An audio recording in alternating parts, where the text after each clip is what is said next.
Avast, ahoy, and g'day once again to ye mateys! I be your vivaciously virtuous and voraciously viscous DM Josh the Pirate, and it brings me more of a thrill than circumnavigating the world in a little under 3 months to welcome you back to Corsair's Cove, and a new season of my Humblewood world for more of midnight and madness. Above me, I have my hearty crew, the voracious Rachel Fukar, the verbose Jack O'Brien, and the vinous Ro.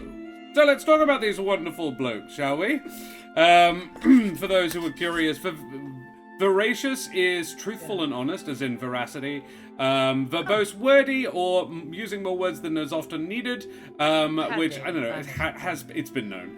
And vinous, I quite enjoyed this one, Ro may not, associated with wine. Because in my head, Josh came out swinging. We saw him like 20 minutes ago for the first time in 3 months. Fucking hell. I mean, I've been to vineyards with one of the three of you, and I've done it more than once. Guys, who the absolute heck are all of you? Rach, who the heck are you? Hello, my name is Rachel Fukar. I'm a writer, actor, creative trash at large. You can find me on various crumbling social media platforms at Rachel Fukar, because no one else has that handle. And to be voracious with you, I do have a book, and if you don't buy it, probably not going to do anything about it. But if you do buy it, that would be very nifty of you, and it will make me smile. And that is the truth. You can trust me. Can I clarify? Is that the place that they can buy it accurate again? And that will that work? I don't. Possibly not that link. Okay. The digital we will update that version later. is on Amazon, and you can get that. Alrighty, we'll figure that out later. Yeah. Jack, who the absolute heck are you? Hello. I'm a little offended. No, it's fine. Hey everybody, my name is Jack O'Brien. I am a Twitch streamer over at Jack Squarepeg. I'm also a professional dungeon master. You can find me at www.dungeonmasterforhire.com.au. You could also find on said Twitch channel very soon a Call of Cthulhu stream where we're going to be doing Western type shenanigans. One of the people at this very virtual table is going to be there for that. It's going to be Ro and Rachel's partner Dan, who we played Call of Cthulhu with on this very channel. So I'm very excited for that. And I hope you'll all join me there. So if you haven't already, chuck us a follow, and you can watch Ro try very hard to protect her horse. Because that has been established as something that is a big priority. Deeply important. That's yes. Yeah. What days is that? That's Sunday evenings? Should be Sundays. Yes, we will be pre-recording it, no doubt. So it'll be weekly episodes of about 2 to 3 hours ish, give or take. Alrighty, excellent. Yeah. And Ro, who the heck are you? Who am I? That is an excellent question. It can't be simply answered, I know, but just give us an overview. I mean, it depends how many glasses I've had. Yes. But today, I'm Ro. I am a Perth-based educator and performer. You can find me here in this very place on Monday nights, pre-wine.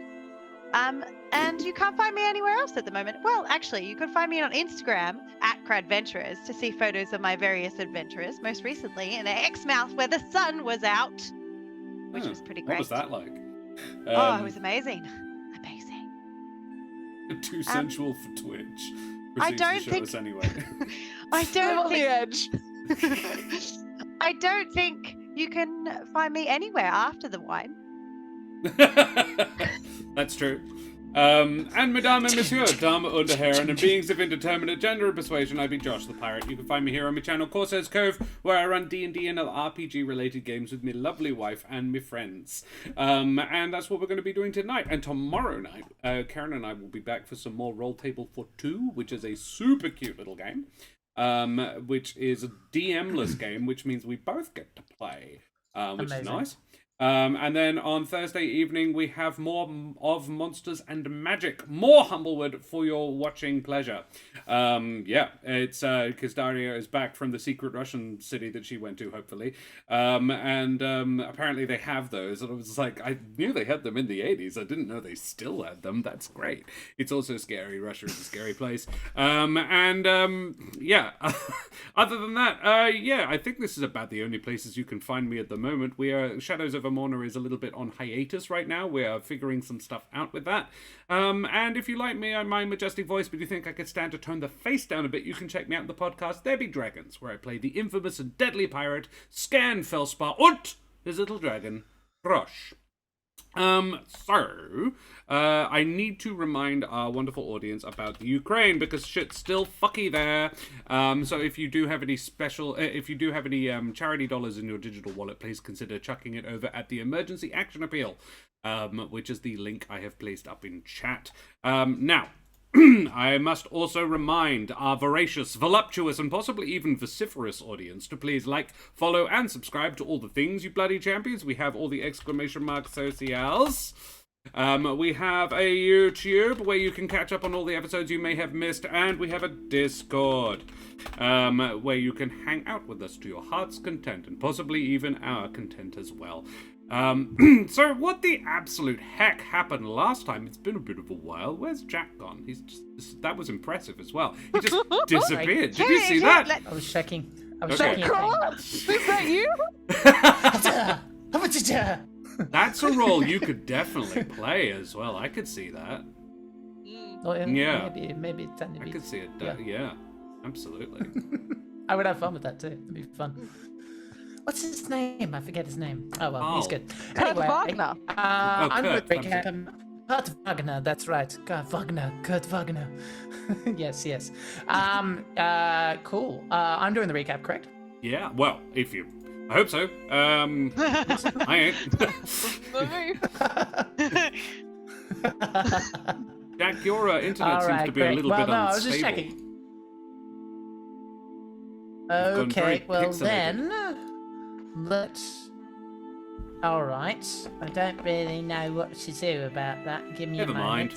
mind. We'll just listen to your dulcet tones and don't worry about the face so much. Yeah, let's do that. Yeah. Yeah. All good. Just getting some glorious forehead. Hopefully. That's now. Is that working? Yeah. Better? Worse? It's jumping. That's all right. Oh, sorry. Prefer to be described as vascular. It's jumping. That's fine. I know, okay, Bishop well. Blood. I know. Is it Bishop Piss now? Didn't we decide that? What? I am very. I don't think I want to know. confused. It's Thursday night. Master probably Piss. not. That's right. Yeah. All right. Well, give me a moment as I ever so quickly pop over the music as always, because that's what we do. Oh yes. And then the legally distinct music that is not playing on the Twitch as we speak. Let's talk about what happened when last we left our heroes. So, doesn't seem to be working. Fuck it, who cares? When last we left our heroes, we basically kept going and further into the Amber Temple. Helvig made some conversations, made some deals. We all put up with it until we couldn't be bothered anymore. Then we kept plumbing further in. And by the end, we found ourselves having several short rests. I actually had a written thing, and then it got lost because it was ready for last week. But yes, then we basically came and we saw 2 figures and several illusionary figures. It was at this point that we had a conversation, and it was quite brief, in which Smoothie did his typical, I'm giving you a deal, a very, very terrible one, which is that we won't kill you now, but we'll kill you later. Deal? We'll come back Terrible later. Deal. Not a good deal, but he's an honest fella, so he is. That will come back around. If you had to label one flaw that Smoothie has, Smoothie's major flaw is brutally honest. Yeah, and that's not a bad flaw to have. He's not a good sweetie. liar. Oh, we're being raided! Lost Archives! Anyway. Thank you very much for the raid, you bloody champions. You've caught up with us just in time for the recap. Sorry, Jack, continue. That's okay. Regardless, we then quickly went into combat, and that's kind of where we're at. In the interim, Rachel discovered that there are upsides and downsides to her rage, and Bro is very dedicated to her character to the point of detriment. Also, that Dan has physics that he needs to study for and has to leave us. And so, in character, had to blamph back to the fire plane, in which we are in a battle with one spell slot left.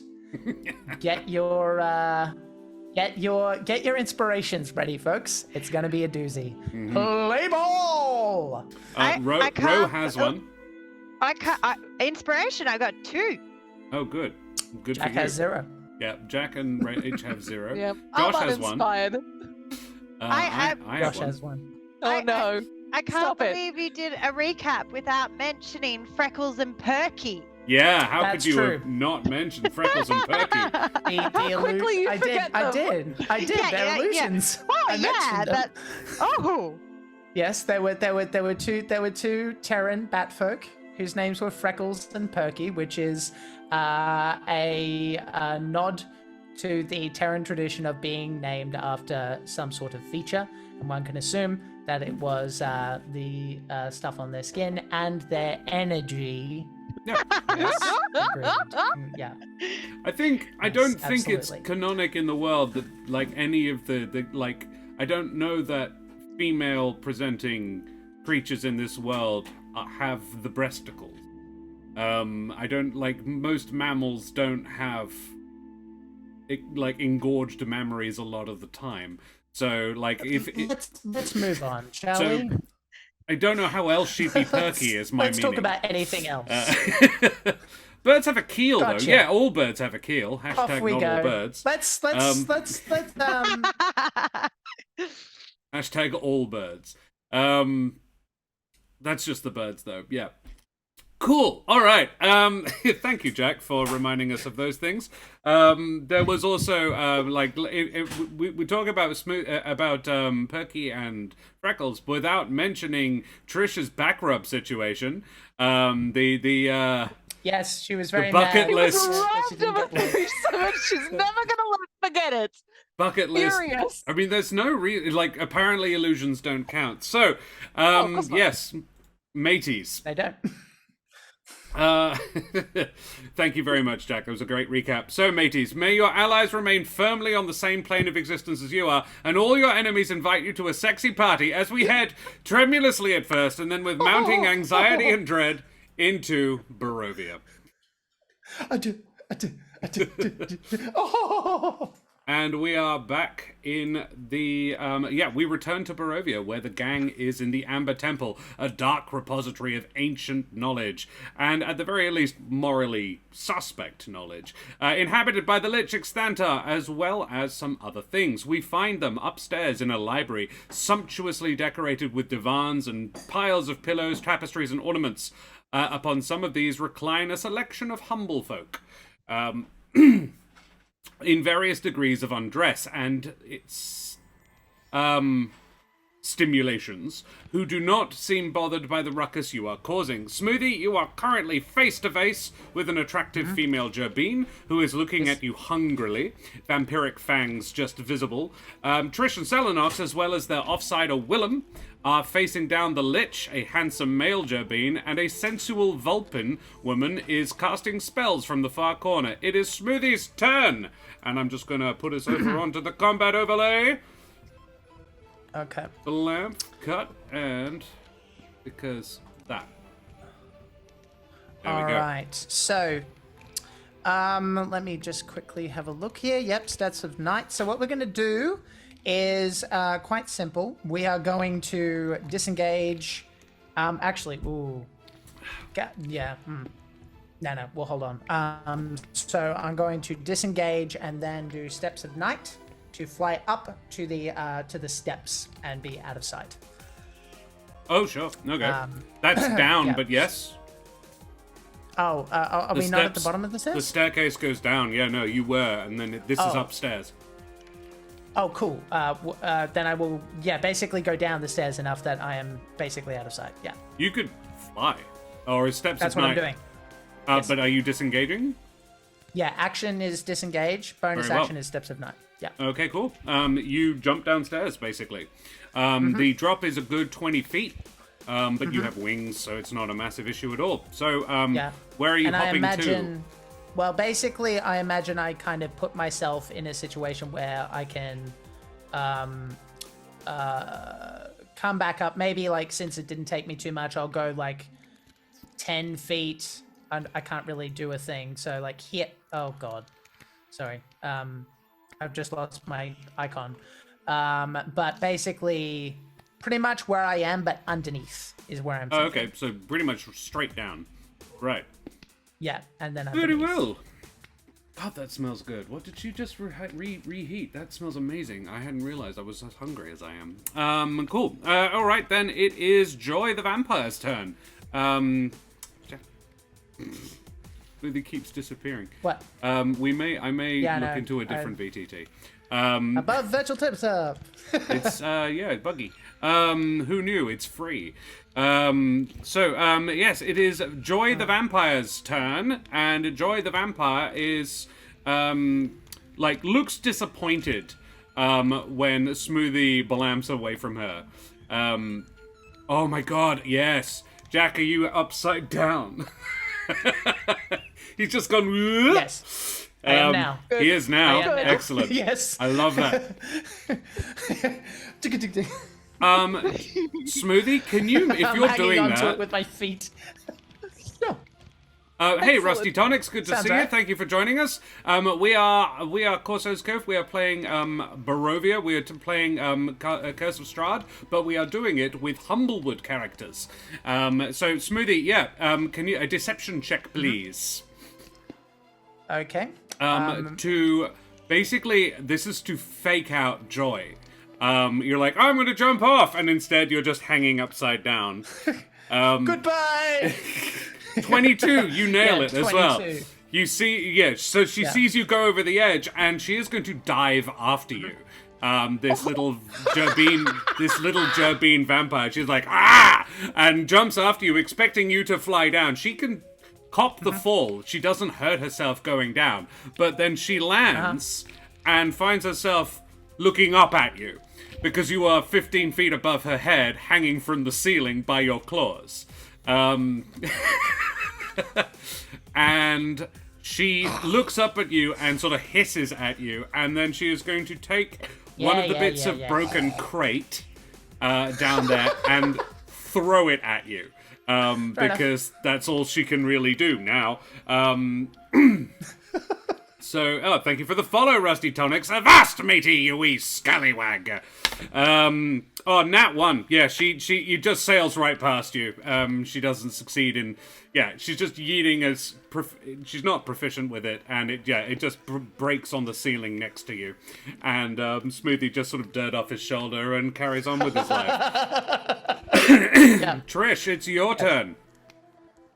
You are enraged. I am enraged. And important question: did I see what happened to Helvig? Have I noticed that? Should I perception check it? As in, did you notice him disappear? Did I notice him disappear? Yeah, I would have noticed that, didn't I? Yeah. It's been I think he was right a while. next to you. It was pretty obvious, huh? It was the wolf up in the fox corner. up in the corner. Yeah. Fox. All right. Okay. So I saw that. Good to know. Last session, I rolled a 14 on my wild magic, and I wrote it down. So some nonsense is going to happen every time I hit someone, which is excellent. Yeah. So we have a couple of instances of it already. Exthanter is resistant to a bunch of damage. Oh God. Oh no, that's right. You made him resistant to fire. I did. It's fine. I'm going to hit him with my offhand dagger attack is what I'm going to do. Oh, you're offhanding first. I'm offhanding first. I've got a bigger fish to fry. That's an 11. And that's probably going to miss. Mm-hmm. But that's okay. I miss, and I'm going to just run my butt.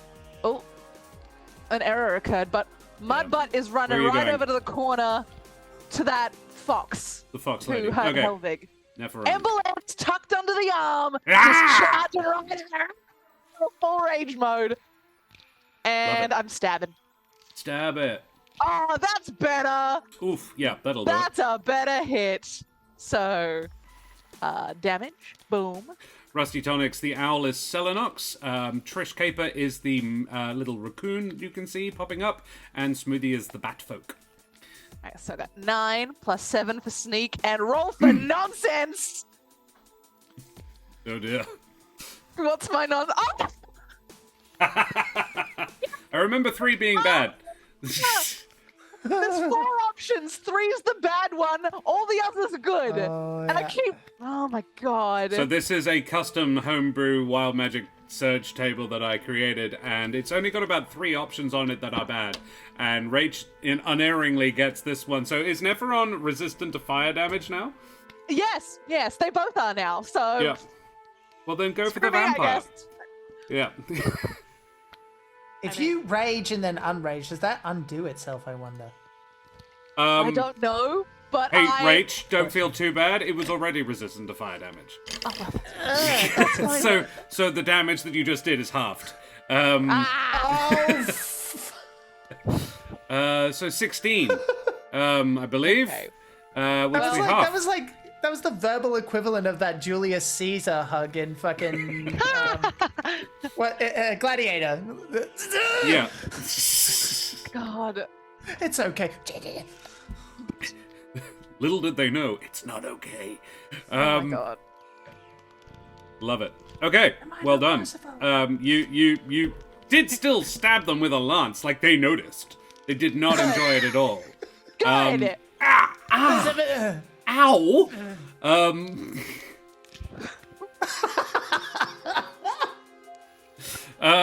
Anything else, Trish? You're just leaving Selenox and I'm Willem just to deal with the Lich.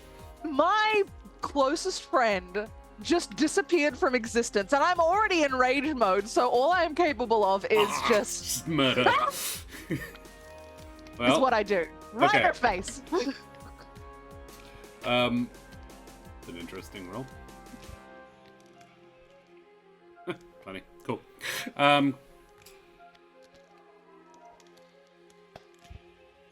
Interesting. Cool. All right. Then it would be after that. Tis Selenox's turn.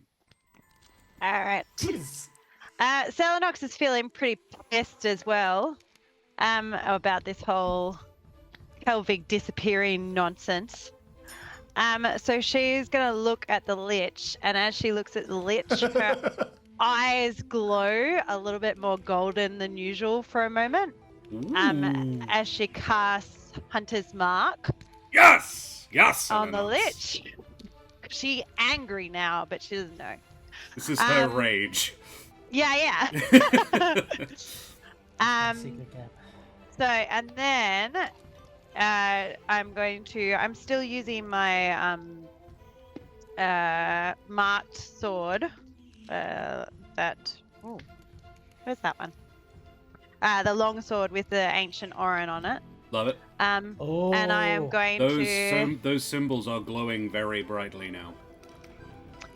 So I'm gonna stab it. Selenox. Do you? Oh, fuck. It's not great. It's not enough, I'm afraid. I got 2. I'm gonna use one You of my do? inspirations to reroll. Oh, go on then. Do it. Yeah! Crit. So we know how we do this. Just roll it normally, because we max out the dice on the first. So you get 6 from the your Hunter's Mark automatically, plus I believe that one's a D8 damage weapon. Yeah! D8, because I've got a shield in my hand. Yep. Yeah. So that's 14 damage straight up. It probably will crit roll the crit damage. But never mind. Do you want to roll another attack actually? I do want to roll another attack as well. Because you're making an extra attack. Do that first, because then it won't automatically roll crit damage. Oh, okay. So roll. Okay. Yeah. Oh, for fuck's sake. Okay. Well, now you can use that roll to roll the damage. Okay. So One good hit, but it's a good hit. 10 damage plus. Plus a d6 plus 14. So that's 24 plus a d6. Yep. Oh, I switched off that dice.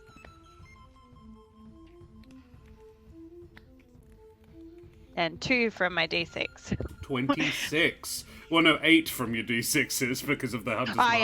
Yeah. Yeah. 26 damage is quite a lot of damage. That's a lot of damage. And it's not... oh boy, yeah. He is technically bloodied. This is nice. is this the head fella, or is this? Yeah, a this fella? is the Lich. This is the the one person. that you said you were going to kill him eventually. Today, motherfucker. Well, apparently now, yeah. Ooh. Ooh. Yeah, this is me making internal decisions. Continue. I'm not obliged to tell you that he's bloody, but he is. And it's... We would tell if he's fucked up. Oh, he's looking not great. Yeah. Yeah, and it's... Ow. That's really unnecessary. Yeah,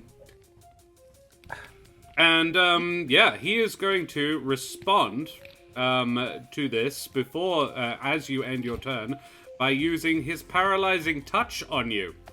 Oh dear. By using one of his legendary actions to paralyzing touch Selenox.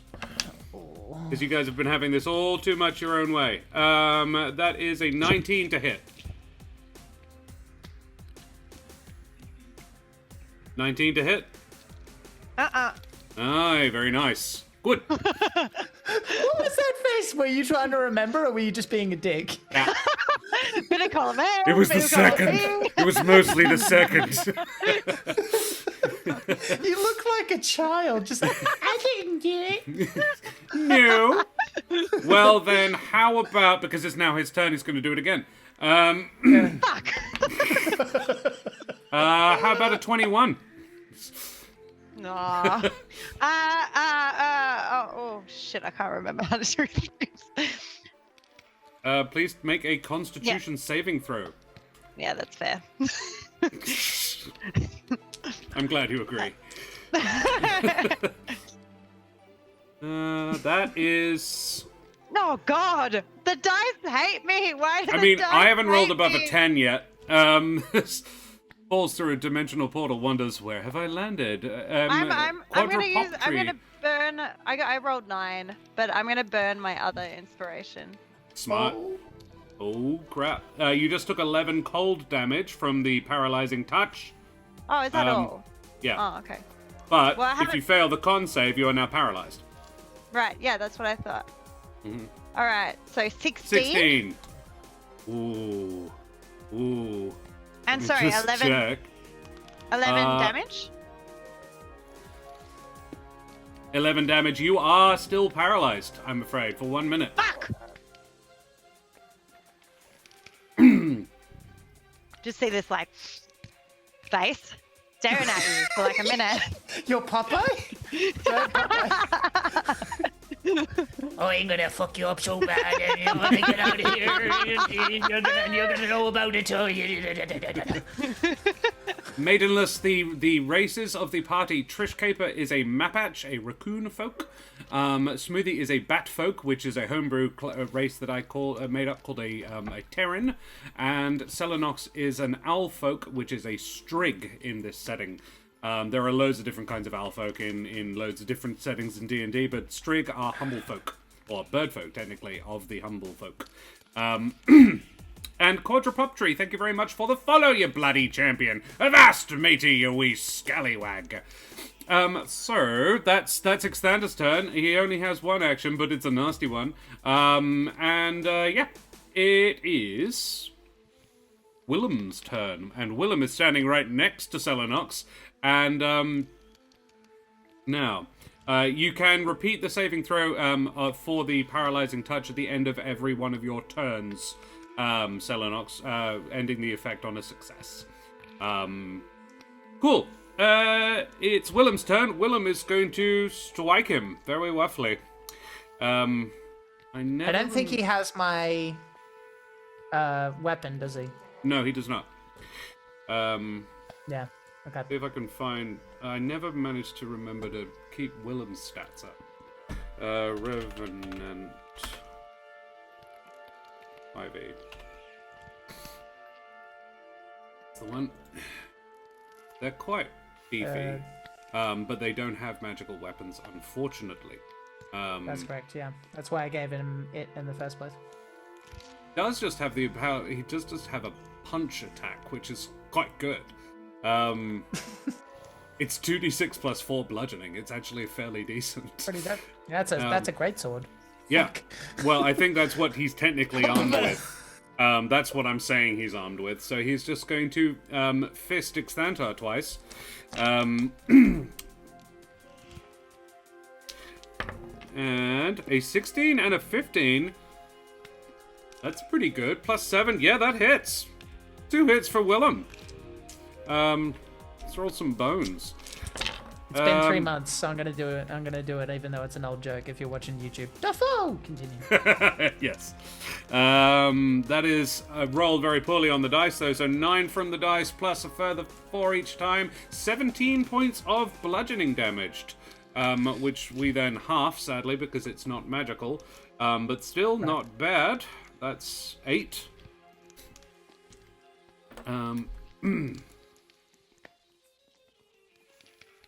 Oh. Yep, he takes that. It does not appear to affect him at all. He just takes what? Slashes it. Willem just brings this greatsword down through the top of this little mouse folk, severs one of his arms. The arm drops to the ground, and then about 2 seconds later, it just lifts back up and just reattaches as if no damage was done at all. Ooh. Yes, Exthanter looks up at Willem and smiles. And is gonna blast him. Using his one of his legendary actions to cast Ray of Frost at him.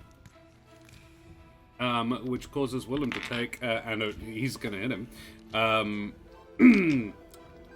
Willem is going to take, it's D8s, isn't it, Rays of Frost?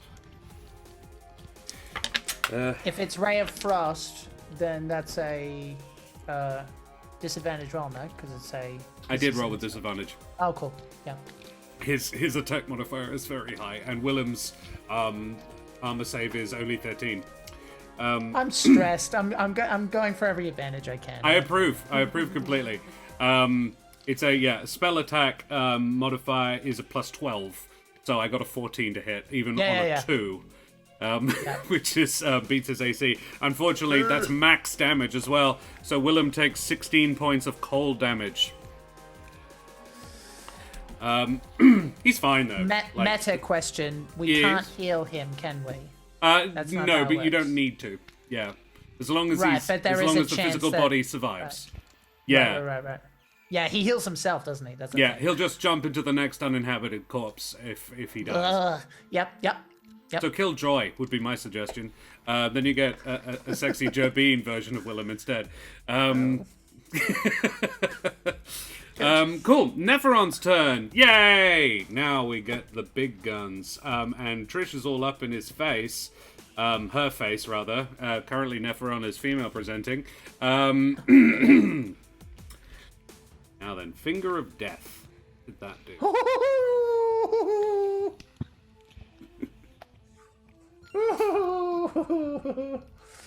She'll be fine. Listen, What are you worried about? She disappeared my boy. I had to attack her. Was I not going to attack her? No, I'm not mad at you in the slightest, Rach. I'm not mad at anyone. I'm just afraid. It's like, I'm not mad at anyone, I'm just disappointed. No, I'm not disappointed in anyone. This is fear. I made a bunch of notes and apparently didn't save all of them. Thank you, Crispin Crunch. Death. Movie. There you go. Finger of Death, that's right. I'm just trying to remember if it has a... Stop saying Finger of Death. Why? If that's not a band, it should be. Trish, can you make a con save, please? I suppose. You're good at those. You're good at those. Yeah. Actually, I'm good at those. All right, come on. Oh, 12? 12. Stop saying Finger of Death. Oh. No, great. Alright, 7d8s. Oh. 15... I will be uncanny dodging this finger, by the way. It's a spell. I don't know if you... Can you... It's an attack I can dodge. Yeah, That's not that's... an attack because it was a save that you made. Yeah. Oh, okay. Well, then I won't be dodging anything. 20, 31... Just believe me, I feel bad that I'm helping Josh. 33... 63 points of necrotic damage. Ouch. Ouchie, ouch. But you don't die, right? No, I'm not dead. Good. 63, not killing me. Didn't think so. That's why I did it to you. Because if you died, you'd have turned into a zombie. Oh, boy. Never mind. That's fine. Yeah. Not a problem. There you go. That's that 7th level spell slot used. That's ouchie. Yeah, it's a good one. Hey. Not good. Not good. It's what the hag did to you guys a while back. I'm not a fan. Oh, has somebody gifted a bardic inspiration? To me. Oh, Crispin Crunch gifted a D4 bonus to Jack. Okay, excellent. Yeah, there's a max of one of them a session. Player number 2 gets a D4. There you go. Thanks, Crunchy. What level is the party at? 8? I think it's 8. 7? 8. 7 or 8? 8. 8. Yeah. Yeah, the stat cards are on the other overlay. Alrighty, that's Neffereon's turn. They're quite happy standing face to face with you, blasting you with high-level magic. So yeah, back to the top of the order. Smoothie, you're upside down, hanging from a balcony, looking down at a vampire lady who's throwing furniture at you. Yeah, so basically, like, I imagine the move is somewhat like if you rewinded the tape. So it just goes zoop, straight back up. And he can see... Okay, it's not a very high check, but I would like an acrobatics check from you for this. But I'm flying, so it's moot. Oh, it's flying. Right, okay, I apologize. Carry on then. All right, I thought you were using your physical movement to flip yourself back up, but I was like... No. We did this it for jokes. This is just flavor text. Right, okay. No, I'm doing it because Rach really likes the visual, and so do I. Yeah, so do I. It's Michael Keaton's Batman. Let's be real. Yeah. Cool. So, yeah, let's look at this. So I'm seeing Exthanter. He looks quite hurt. There is... I didn't see a lot, but I imagine I heard Trish's scream of agony a second ago. Yeah, that one, that was, I imagine, exceptionally painful. Yeah. Trish, for a moment there, as this black magic coruscates around this Vulpin's hands, and then lances out into your chest, you almost get out of its way, and it catches you in the side, and for a moment, you can see in front of you where they were, stands a black, sort of the shadow, the silhouette of a cowled figure with a large scythe. Just fades into existence instead of them. The figure looks to be a birdfolk of some type, and then they fade as you just sort of grit your teeth and think, not today. And yeah, the magic fades, but it hurt. It hurt a lot. Yep, she's not doing great. Okay. Seeing this, specifically Trish and Selenox paralyzed, I will ask chat can you please roll a d20 for me? This is a wisdom saving throw for Smoothie, because there's the sensible roll thing to do, space 20. and there's what he wants to do, because he's quite pissed. I love it. I love it. Yes, Jack. Smoothie, you can see that figure. What I just said, that very quick illusion that Trish witnessed, you also saw it. And Selenox is looking in the right direction, but can't. Ooh, 9. Oh, a 9. Okay, but my wisdom's quite high. I set the DC at 15. My wisdom save is +7. That's a 16. Okay, then. In that case, I'm going to look, and I'm going to shake with rage and get ready to cast Moonbeam, but then hold myself back and then shout out. Jack does not remember the person's name, but the barbarian at the gate. Oh. Those people. Right. I'm going to shout out the leader's name and say, "We have them! Trish is going to kill them! Help her!" And basically use Thaumaturgy to rally up these motherfuckers. I love it. Because he knows that they don't give a shit about him, but they liked Trish. And and he's somewhat white lying, saying like, "Yeah, we've got him," which is a little bit of a lie. But you know, it's like, "Fuck yeah, let's kill him." So. I love that plan. I now wish I could remember what I called that person. I'm not actually sure did they give their name? They did. Yeah, they did. They probably did. Yeah. Great. Yeah, you do that. Thaumaturgy echoes, I imagine, through the walls, like, "Go for the kill!" And then I go back down under. Because I do not want to... If I've got a spell, and I'd rather not die before I can use it. Valid. And try to keep the vampire's attention as well. So, like, come on, what you got? Yeah. He's like, "This!" And yeets a different item of furniture at you. I'm gonna guess a 20 hits? Yes. Thankfully, so, this flying is not concentration, or I'd be in trouble.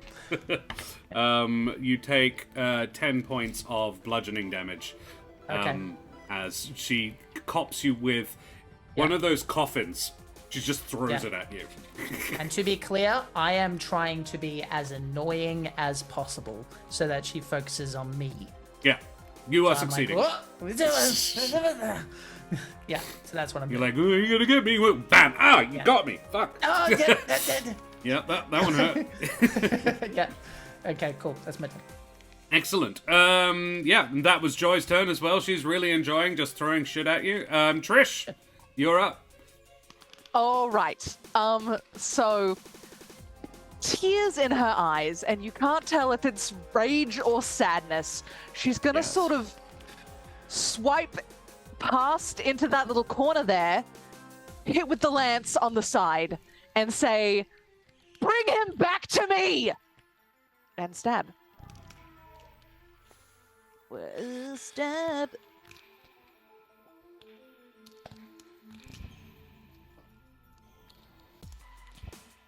Ooh. 22? 22 does... Oh, wait. Hang on. She would definitely be casting shield, regardless. And a 22 would be equals beats. Oh, good. Hell yeah. Okay. So, damage. But she is still going to cast shield anyway, because technically speaking, you're not actually allowed to know what the person rolled before you cast it. Oh, okay. With shield, it's often done wrong. The problem is I can't think of a way to make it done right. It's not. Yeah. I think it's a fair compromise because it's whatever. But yeah, That's amazing. Okay. Ooh. And 6 6. damage. And I'm gonna do my nonsense roll. Ooh, that's some good sneak. All right. That is Nonsense. Anything but a 3. Come on. 4. What does 4 do? Is that the one I was hoping for? I think it was push back. Yes! I push back and I'm in the corner, so she's off the edge, baby! Read the text. Oh, sorry, yes. Directly away from you, is it not? If you choose, you may push the creature away from you 10 feet in a straight line. And I moved into the corner, so she's off off the edge, right? All right, you can push them off the edge. That's fine. Yeah. Nice. Good. Sure, you do that. They fly off down towards down there. Yeah, they're gonna land on the stairs. In fact, I'll give you some. Tell you what. Can I have 2 people in chat? Yunon and Maidenless, would you do me the favor of rolling ~ roll space the number 6 in chat for the fall damage for Neffereon, the thing. I'm trying to remember what is it called. I'm not telling you what it is. That's right. You don't know what it is. Tony gets a 6. Thank you, Tony. That's good. Nice. We'll take that. Yeah. Not resistant to gravity. I mean, they are actually. It's still bludgeoning damage, but.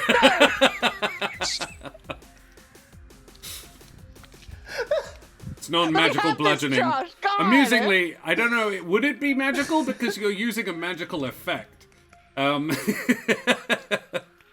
the ground itself. No, Maidenless, we need It's a magical temple. space. We are in a magical the number place. 6. The floor itself is not magical. I Isn't know. it? It's fine. Yeah, we need a Maidenless roll. That's the one. Just the stairs going, No. ow!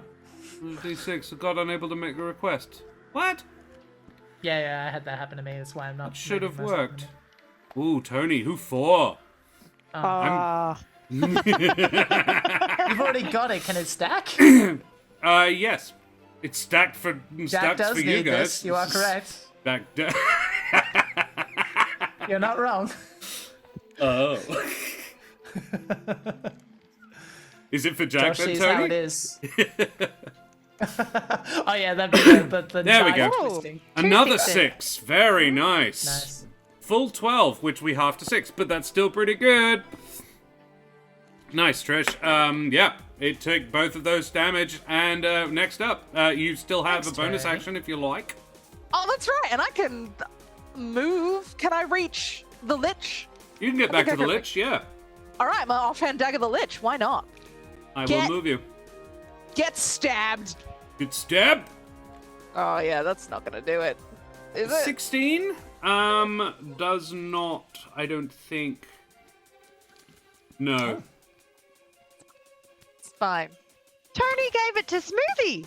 Yeah. Yeah, he can see how serious the situation is, I guess. It's like, hey, wait a minute. There's no more entertainment if everyone's dead. I don't think that's Tony's accent. I'm okay with it. He's Swedish. The only Swedish I've got is Swedish Chef, and I feel like that would be quite Yeah, don't do offensive. that. Don't do that. That's. Did you know the Swedish call him the Norwegian chef? Yeah, that doesn't surprise me. Yeah. That makes Yeah. sense. Cool. Alrighty, you do that. You stab Exthanter, and he doesn't care. Fine. It felt good to me. I felt good. Good. I'm glad you felt good. It is Selenox's turn. Selenox, you are paralyzed. Do you want to make that con save again? Ooh. 21. You snap out of it. Nice one. You are. That is at the end of your turn. But yes. So you're done. You just sort of. What does Selenox look like when she sort of brings herself out of this? It's like she's an owl who's just had a bucket of water like tipped over her head. So she does that like fluff thing where all of her feathers like pop out for a second and looks really outraged, but exceptionally cute. It makes then it goes- matter. And then goes back to being really tough. Yeah. There's just this moment of like shocked cuteness before she's like, fuck you. And she's even more mad. You made me cute, you bastard. Yeah, he is going Oh, I to missed you paralyzing touch. Oh my god. He's going to use his legendary action to paralyzing touch Trish this time. But Trish just tried to stab him in the back. He's like, no, not you. And it basically just turns around and bops you on the nose with his fingertip. But probably Stab fails. him like a man so I can dodge it. Spells. 18? Magic. No, sorry, 14 to hit. Ha! Ha! Doesn't, yeah. And now it's his turn. So he's Fine. going to do it again. Fine. He's like, I don't have a weapon, my dear. A boop. And this time successfully boops you on the snoot. For God. a 23. Yeah, it's gonna do it. 3d6 cold damage. Ooh, that's good. 15. Oh no! Oh, Trish is fucking. And that's Yeah. cold Oh, damage. No. No, she's got, I believe, 1 hit point.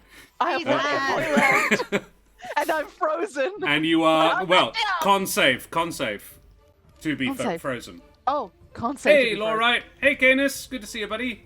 Thanks for joining us. Oh, that's trash. 11. You can have my inspiration. Oh, we've had a raid. Is Thank you that a guys thing? so much. I actually don't know. I've forgotten. Can you donate inspiration?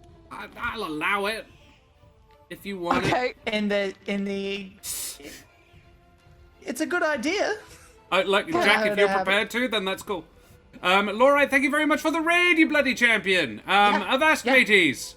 You wee scallywags. 15. Still not good enough. We definitely don't want you paralyzed right now. Well, it didn't work. And yet I am. Can we? But the Laurite just Fuck it, can redeemed we an add the inspiration D4 for to somebody that? else. For Trish. I'll keep the D4 then. Yeah, I Well, mean, Trish. if she's allowed to roll the good. So, Trish, you now have an inspiration from the Laurite.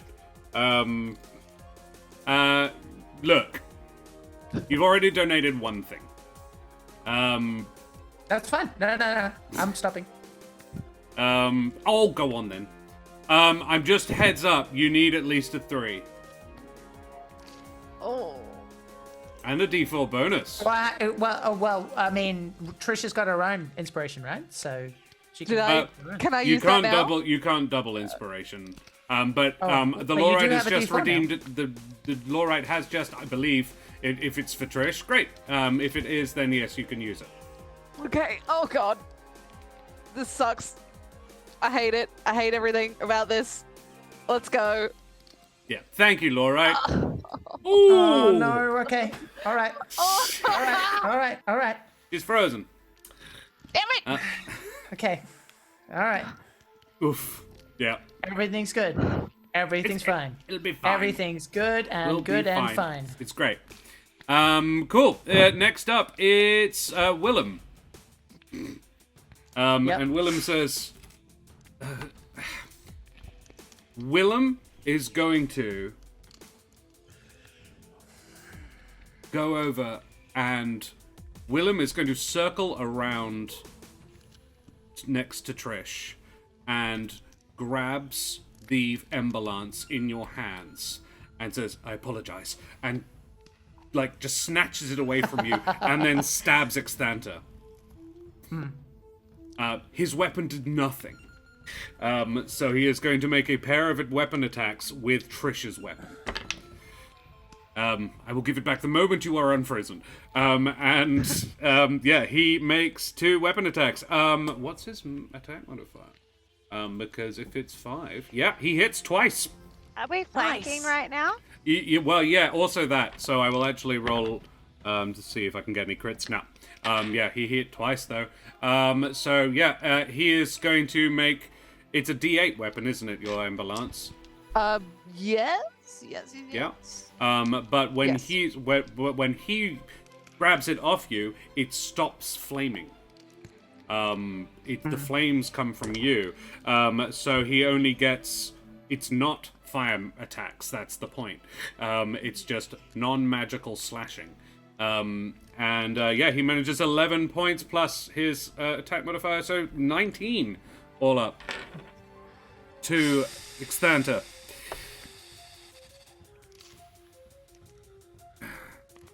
Yeah, I can math. Doing so well. All right.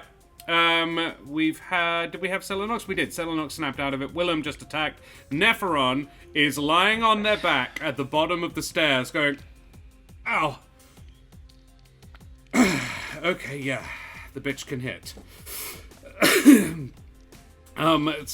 Dusts themselves off, picks themselves up, and then looks up and says, Joy, what are you... Oh. Hello. And... Shit. is going to... don't have very many attack spells. Firebolt. Jack. Firebolt Smoothie. Easy. Yep. Yeah. As they're going to start coming up the staircase, and they're like circle strafing up the staircase, and they're going to yeet a fireball at you. Firebolt or fireball? Bolt. Okay. I considered fireball. They do have it, but no. I'm going to... Yeah, it's a 19 on the dice, so probably. For 2d10.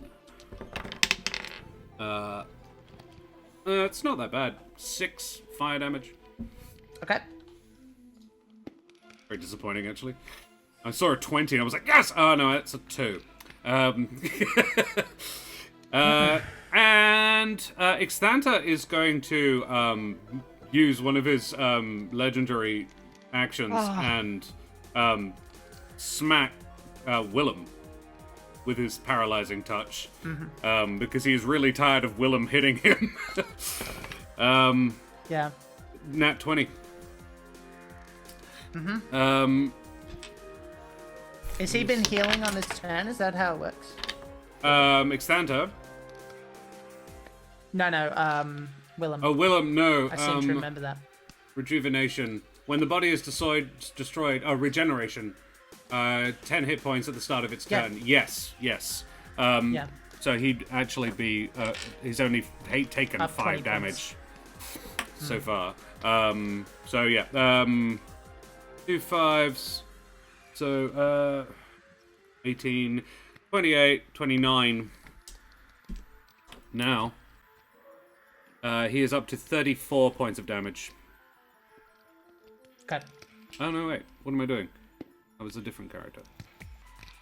35 points of damage. Okay. And he's going to make his con save. In fact, actually, can I get somebody in chat? Laurite, would you roll me a con save? It's still just roll a d20 for Willem. Willem's Constitution modifier is a... Oh, they have a +7 to saves, which is good because they're going to need it. We need an 11, please, in chat. Exclamation mark, roll space, the number 20. An 11 is what the Laurite got. Willem is all G. He toughs it out. Says, I am not so easily swayed, little man. And, yeah, Exthanter looks quite put out at that. And now it's back to the top of the order. It's Smoothie's turn. Nice, Laurite. My boy. Okay.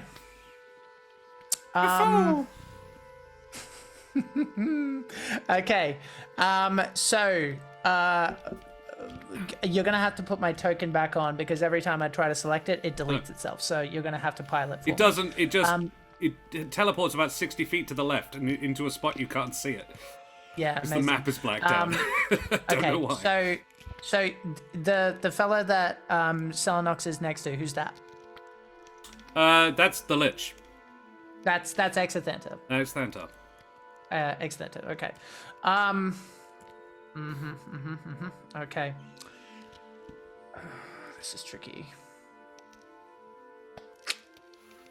Okay. Is there anything like these chairs to the left of me and or on the right hand side of the map? Could I theoretically get behind one? Yeah. And be like relatively partially like in unseen, cover. not stealth, but just like kind of like it, like basically like for counterspell purposes. Basically, Sure. I'll be Absolutely. transparent.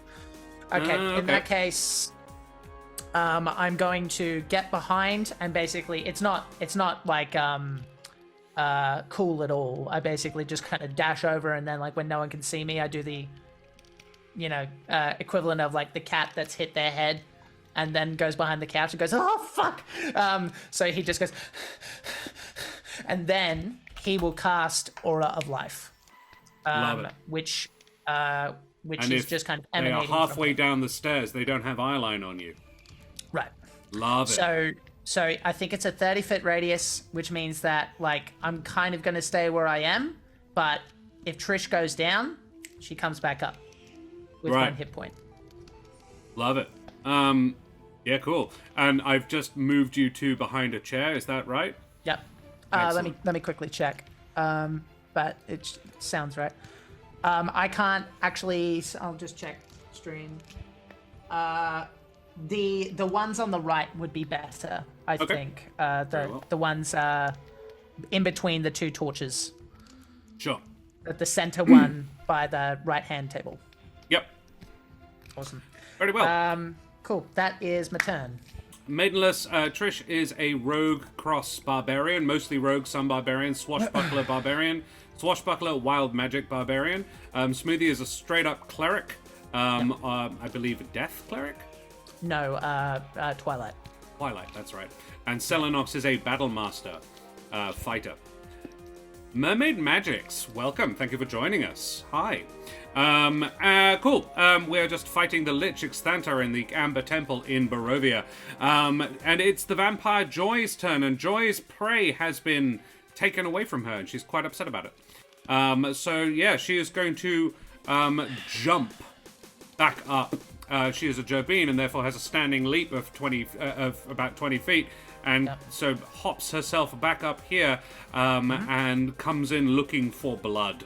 However, Smoothie, were you actually hiding?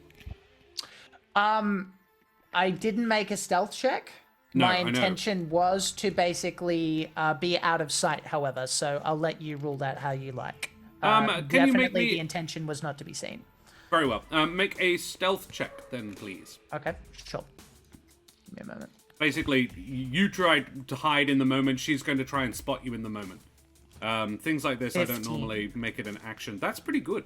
I will, in fact, Mermaid Magics, would you roll me, roll space, well, actually, just type perception in chat, please. Perception. That will be a perception check for this vampire that's come up looking to see if she can find that does not spot you.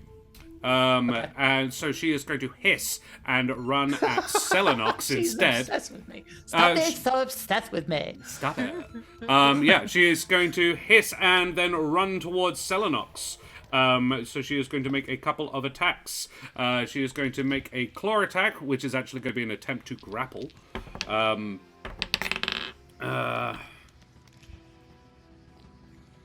It does not, I wouldn't have thought. However, well, the first one doesn't, but the second attack does. A 21. 21 hits. It's a melee that she's attacking me with, Yes. So I have a reaction that I'd like to do. When You I'm certainly ready. can. So this is not going to be an attempt to grapple. The second time around, she's just slashing at you with her claws. What is your reaction? So the first time when she missed, Oh, right, yes. so when she misses, I'm going to use, I hate saying it, riposte. I don't What? know. It's Anyway, riposte. You said it right the first I time. got it. Yay! Evgeny. No one tell her. I'm going to stab her back. Don't fucking mess with me, bitch. For you, JD. What? Evgeny.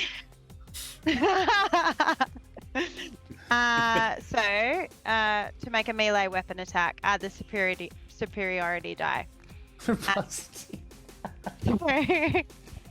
Riposte! Fuck off.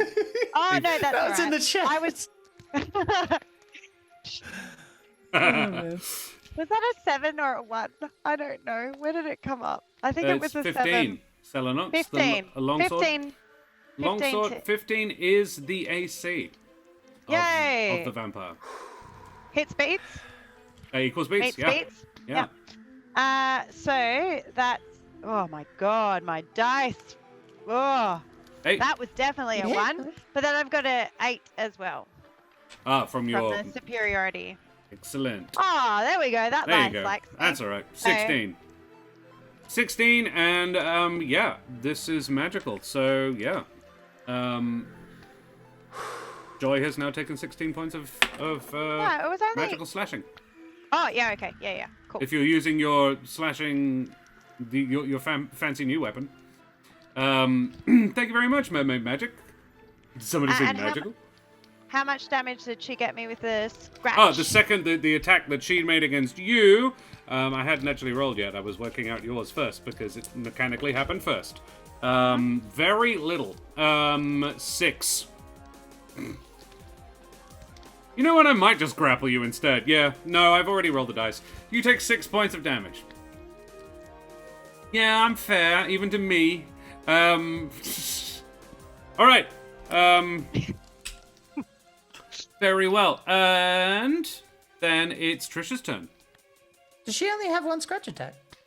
No, she made 2 attacks. The first Oh, she one made was two. She missed riposte. one. Yeah. Yeah. How? Yeah. Oh, can I ask a meta question as well? Do I hear footsteps? Any kind of barbarian They were footsteps? quite a long way away. Fair enough. You've tracked through a fairly large temple, one that they were Yep. reluctant to enter. I know, And Hence yeah, my specific wordage. I know. I appreciate it, but yeah, you would know, like Jack would know, that they are at least, even if they decide to come to your aid immediately, they are at least 4 turns away. As in they were okay. when you made that call. Yeah, right. We'll see how we go then. Yeah. So 3 turns now. Yeah, Trish's turn. How do I try not to be paralyzed? Oh, Is it a con yes. save? Con save, 18 is the number you need. It's a big number, Josh. It It's is. a big one. I didn't write that But I number. got it, baby! Boom! There it is. That is And your that's- turn, however. That's my whole yeah, turn. That's yeah. fine. What does it look like? Not paralyzed. Ugh. Yeah, what does it look like as Willem sheepishly gives you your weapon back? He might use it again first, actually. I think she's just sort of like, just like startled, and then like coming back to the moment, like, oh, that's right, I'm furious. This is Actually, the worst. you're only mechanically, you are only emotionally furious. Am I not raged anymore? You haven't attacked or been attacked. So I lost my rage? Yeah. Oh, fuck. That sucks ass. Or you will have lost your rage by the beginning of your next turn because no one's going to attack you. So, yeah. It's the attacks that keep you raging. Fine. Willem's like, would you like a slap? Yeah, I need my senses but knocked back. Just give me a 1 to hit. It's I fine. need to I'm be not angry like still! that. Hit me! Ah! Jeez. All right, well, that's it then. Very well. Then it is Exthanter is going to make he's going to use his final legendary action for this round to cast a if Smoothie is hiding behind the chair so that the Vulpin can't see him, then Exthanter can. That's fine. No, yeah, all good. It's fine. So he is going to shoot a ray of frost at you. Okay. For a 25 to hit. Yeah. For 11 Okay. points of cold damage. And then it is Selenox's turn. I passed my concentration as well. Wood. Does that, what you did, do any passive healing if they're not down? No. I will tell you dramatically when stuff comes up because I am a little bitch like that.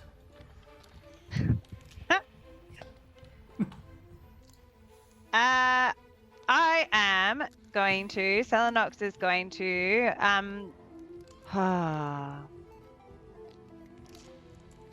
Maiden listener, Nah, Jack's cat does not have a real character in the game. She would not participate. She'd just go like, "Fuck this." I'll just Just stay be in the pub, knocking thanks." dice off the table. Selenox is gonna kind of ignore the vampire because bigger fish, and she is going to strike out at the lich again. You have advantage on these attacks because he is effectively I don't flanked. need it, baby. Oh! I just got another 20. Another one. The last one was brutal. All right, do it. Oh, should I roll again first? If you would. I don't know. So that, If you would, yeah, definitely. so that it doesn't do the mechanics, and so I'm doing an advantage on the next one, yeah. Yeah. For flanking. The trick is, let's roll the damage. Can you just? Oh, roll the damage. Let's roll the damage first. I suggest you do it this way. Okay, no worries. Because there is an outside chance with this damage you could kill him. Oh, okay, cool. I'll just take the first number on that. So it's the 5, not the 1, plus 7. So that's 12. Plus the basic damage, which is 14, plus your Hunter's Mark. No, I was incapacitated. Ah, so you lost Paralyzed concentration. me. I lost concentration. That's so 14. True. So Is that a thing? I it is 13.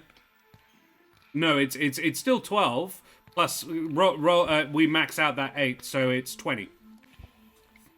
So yeah, you are going to want to attack again. Okay. And can I do a Oh, doesn't matter. Can I roll one more for flanking? Yeah, you may, because you'll want to. 17 is the DC. What is his armor class? So 12 Selenox. slashing damage. How do you do this? Ha! So you just, you just cleaved into his side, and for the first time he demonstrates pain.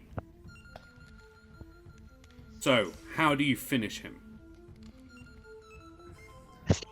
Selenox is gonna reach back with her sword and be like, "You just need to fucking freeze!" And then, boop him. You boop him with your sword Bringing on it his back. nose. I boop him Slowly. with his sword, because fuck you, because the booping was driving me and fucking, yeah.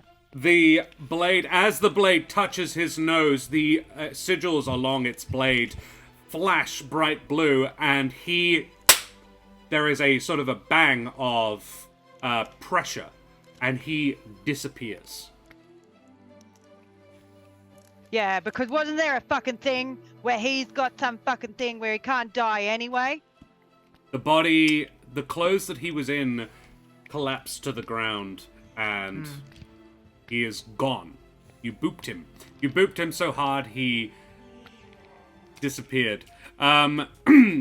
That's Exthanter, which means he cannot now go, which means it's Willem's turn.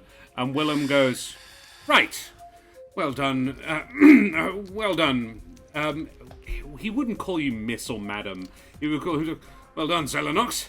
Excellent, good job. Here, Trish, apologies, and gives you back your blade. Could I add that Smoothie's probably got his little sickle and just holding it probably above the chair, Keep it! like a surrender flag, except. Yeah. He looks at you, Smoothie, because he's got an angle to see. He's like, keep it, Master Smoothie. And draws his longsword and then goes straight for the vampire. Because enough. he's pretty confident he can hurt the vampire. He can't, it's going to be resistant, but he can actually do damage to it. It's a big boop. Yeah, exactly, Crispin. Yeah. In comes Willem. Can I get 2 attack rolls in chat, please? I like Willem's an ally. Let's have the friends do it. A couple of exclamation mark roll space. The number 20. 2 attacks for Willem. Willem is a revenant. And I forget what race we said he was. I think I said Vulpin. Vulpin, I think. Yeah. He's not a flying fox, sadly. A 1 from Crispin. That's a not so much. And a 20 from Bishop Blood. Crit. Thank you very much, Bish Bosh. The dice giveth. And the dice taketh away. Wow, so I rolled a 5 and a 6, and then I'm maxing out the other 2 d6s. So that's 23 plus 4, 27 points of non-magical, sadly, slashing damage against this vampire, which is still a big hit, even if it is resistant. 9. Yeah. Joy does not enjoy that. He, cuts into her side, and she goes, "Ah! I'm not talking to you!" And then looks him up and down like, Who the heck are you? What sort of undead goes for themselves? Goes for their buddies? Not okay, man. Not okay, Willem. Breaking the undead Willem code. heals 10 hit points at the beginning of his turn, so you can see the damage that was caused to him, the frost that was rhyming one side of his face from the paralyzing touch. It starts to fade away, and the damage to the skin around his jowls begins to clear up. It's like a really bad case of acne healing very rapidly. It's Neffereon's turn. Neffereon is going to sneak up the stairs a little bit more, standing at the top of the staircase. In fact, it's questioning its decision to stand right next to the top of the staircase, given what happened the last time. So it's going to come back up all the way up. And, it's going to... you're all clustered. Fireball! Selenox, Trish, and Willem are going to make make dex saves, isn't it? Fireball.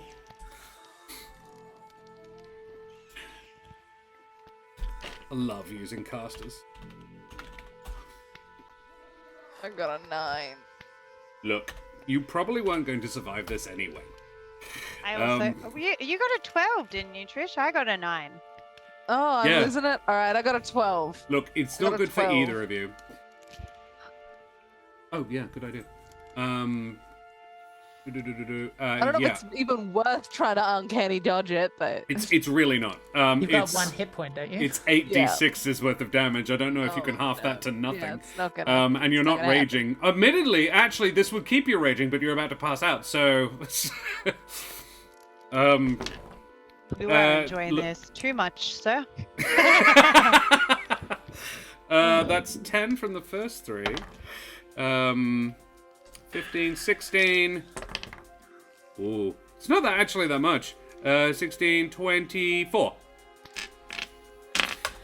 24 points of fire damage to Selenox, and I will roll for Willem's save. He does not. So Willem is going to take the full 24 as well.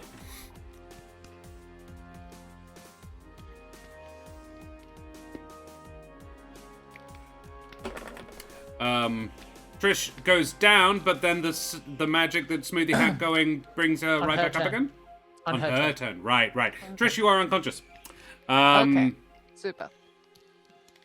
And When you get your turn, you'll be right back up. yeah, you'll be fine. It'll be fine. And Joy goes, thank you, darling. Selenox, how are you looking? I mean, I've had better days. Because Joy is she doesn't want to drink the blood of a revenant. So she is going to attack Selenox. Making a claw attack. That's a crit. So she is going to grapple you for the first. You're lucky it's that one, though, that was a crit. Because you don't want her to crit with her bite attack, which is she is going to do now. I'm going to use a parry for her. Bite. For the bite. For the bite, okay. I love that. A 19 to hit. I know I'd have advantage because of grapple, right? Yeah, no, 19 to hit. Yeah. Well, I can't use it for the bite then. Is the bite 19? You're grappled, yeah. So, it still misses though. Really? My AC is 20. Ah, alright. Very well. So I will equal speeds it then by using my inspiration. all right. So I will parry that then. Smart. I love the mental image of her like going in to bite you, and you using your like because she is this little Gerbine. I think she has like climbed you and is grabbing onto your is holding onto your shoulder and goes to bite you, and you use your blade to just sort of fend her off, even though she's technically grappling you. So you take 1d6 piercing, which is 6, and 2d6 necrotic. which is 5. Yeah. So as she bites down, I'm gonna imagine that she reels back as her lips meet with silver fire, and because of Aura of Life, Sal, you are resistant to necrotic damage. Ooh. So you take half of that, and your hit point maximum cannot be reduced. Wow. However, the vampire does regain 2 hit points because resistance. Yeah. Very nice. So, 2 points of one and 6 of the other, so 8 all up. And then parry. Yeah. You're And then I'm parrying. rolling. Yeah. Yeah. Roll to parry. So I rolled 7. So technically, You I block get all but 1 point of 9. damage. Well, plus 2. The number you roll in your superiority dice plus 2. Oh, okay. So you block the whole thing. Ooh. Yeah, nice. that's it. Teamwork. Sweet. Yeah. It does. Nicely done. You are still grappled, however. But yes, I rolled very poorly for the damage. Cool. Good job. Also, how many dice have you got left? 3. Oh, okay. Because we had a short rest not long before we came in. And I got Oh, it that back. is true, and you get them back on a short. Fighters. Okay. Yeah. Smoothie. Okay. Oh, what am I talking about? I'm Was that? Oh. That was the vampire's turn. I have just. I think I missed Smoothie. I apologize. It's Smoothie's turn. okay. Did you have a turn? yeah. No. I don't think you did you? no. No. Yeah. My bad. No. Sorry. Okay. Man. This is tricky because I am pretty much out of ideas. I think it's more important for me to keep this spell up. So I'm gonna fly up and over and go under just like before. And as I go, I'm gonna cast Sacred Flame and force the remaining caster to make a decision on whether they want to focus on me, who's clearly keeping these people up, or Trish and Selenox and all that. Yeah. But I will cast Sacred Flame on the vampire as I go up and around. On the and vampire. around. Okay. On the vampire, yes. Very well. So dexterity saving throw. Yes. And a dex save for the vampire fails. Okay. So the damage. Stand by. 5. 5 radiant. Very nice. Yeah. And Aura of Life. Well, actually, I think based on this, I kind of want a ruling, right? Because it says 30-foot radius, but I don't know if you would count that if I'm like underneath them. And if it wouldn't, I think Smoothie would instinctually know that, so he'd stay, but maybe I fly don't see above. why but... it wouldn't. It's a magic. Yeah, fair enough. It's a magical field. So, Yep, yeah. that's fine with me. I just wanted to make sure I wasn't screwing myself, so I will go under if that's the case. Very well. Cool. You do that. Right, then it's the vampire. She does that. She grapples Trish, grapples Selenox, but fails to actually hurt her. And Trish, you wake back up on 1 hit point. You right. feel awful. You have been very badly singed. Yep. I feel like this was you made eye contact with the Vulpin as she comes up the stairs, looking at the woman who threw her down the stairs in the first place, and then she smiles and clicks her fingers, and then you feel this blast of heat hit you in the side, just as Exthanter has dropped to the ground, and you are knocked to the ground by this burning fireball going off, and you wake up 5 or 6 seconds later. Shit has clearly happened, and yeah, you are prone on the ground on 1 hit point. Okay. And I need to use my action to like get up and stuff, You need right? to use half your movement your to stand movement. up. Okay. Which means I couldn't get over there if I stood up. All right, so I'm gonna stand up. I have a potion in my bag, and I'm going to drink it Right. I'm leaning against the railing. I'm drinking it, and I say, "Don't kill it. We need it to bring Helvig back. It's gonna bring him back." And I chug my potion, and that's my turn. I love it. Thank you. I love it. Cool. Selenox, you are grappled. I am grappled. I'm not stuck in here with you. You're You're not stuck locked in in here yet, with that's me! Uh, Give me back my face. I can still stab it though when I'm Yeah. grappled. Yeah. You just can't move. You just can't I leave just it. can't move. It's You're like, just oh no! shanking. Yeah. Yeah. Okay, It's I on your thought so. shoulder. Like, it's a size class smaller than you. I think it's really funny. Yeah. So like this is basically Oh. like each time that Selenox, like she's being careful about it. Her blade is like going, diagonally rather than straight down, so she doesn't end up stabbing herself. But Yeah. she's like just like over her shoulder stabs with her long sword. Yeah, and it's this. It's like running around on you. You're like, get off, get your. So I am assuming that. Yeah, no, they're not. Okay, so the first one, 17 to hit. Does. So 9 points of damage. Yep. On that one, and then next one, dirty 20 to hit, Does indeed. and that one is 10 points of damage. Oof, very nice.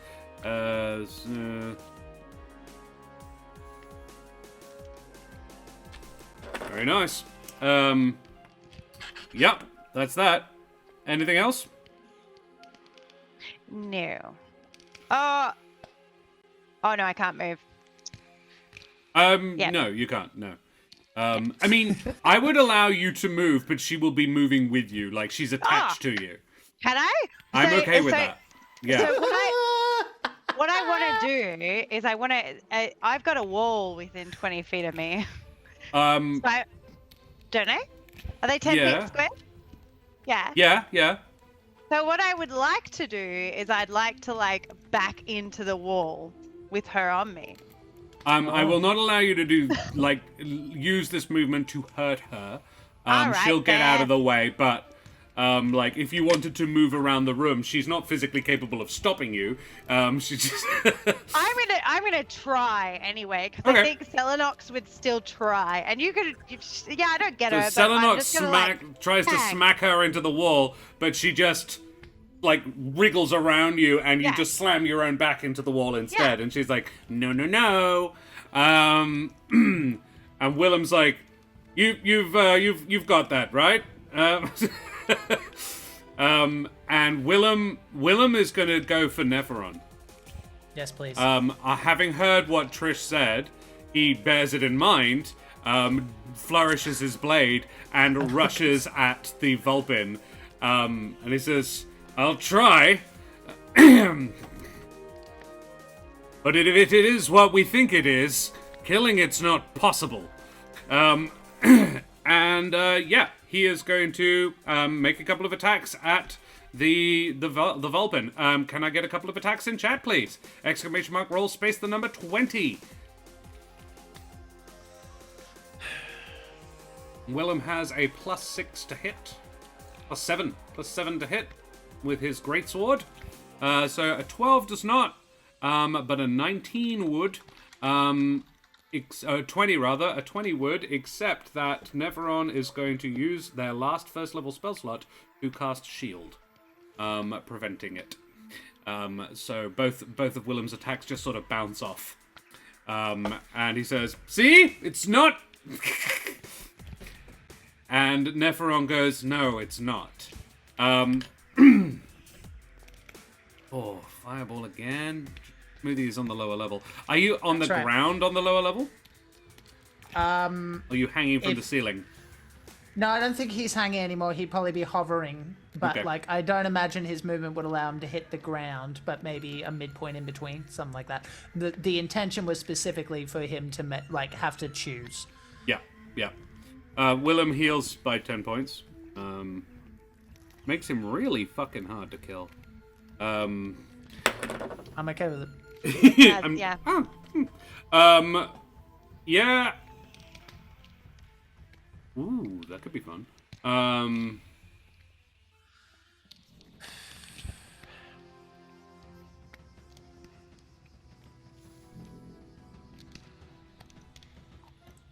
Ooh, okay, yeah. It's gonna do another fireball. Against whom? Against Willem and Trish. Alright. They're within. They're in Okay. range of each other. Sorry. Okay. Yeah. Smoothie is underneath, and therefore the fireball cannot get him as well. But she is doesn't like being attacked by Willem. And Trish has said some very nasty things about her. So yeah, it's gonna be them. Sorry. Make me dex saves, Trish. This actually Alright. might be survivable, given how good you are at just dodging shit. Not when I roll like that. Not if you roll like that. A 10 from Willem is going to be a 12. That's not enough either. You're both going to take the full. I'm imagining Trish is going to not survive this. Yeah, Aura no. of life. That's Aura 11. of life. You still get your 14, turn. Don't worry 18. about it. 18. I'm You're gonna... gonna uncanny dodge, which halves it. So I'm only said half the number yet. okay. That's Okay. 28, 32. 16. What's half of 16? Yeah, I'm down again. Okay. Yeah. You dodge it. This time you see it coming. Trish, I'm going to say you move... In what direction would you like to move 5 feet? As you dive, attempting to get out of the way of this fireball. Sort of up and left, trying to use a bit of the railing cover. Like that way. Yep, okay. Yeah. Cool. You do that. It does not, however, work. Willem cops the full 32 points as well. As putting him on 71 points of damage taken. And Neffereon looks over at the vampire and goes, Joy, stop playing with your food, dear. And it's back to the top of the order. Smoothie.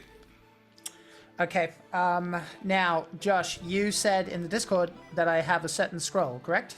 Yes.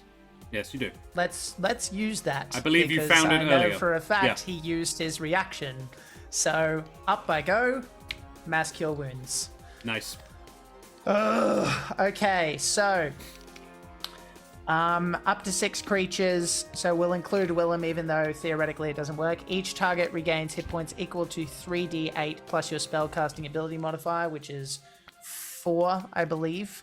Doesn't have effect on constructs, so yeah. Okay, so that's 3d8. Just a moment.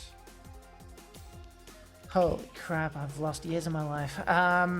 Okay, so 3d8 plus 4.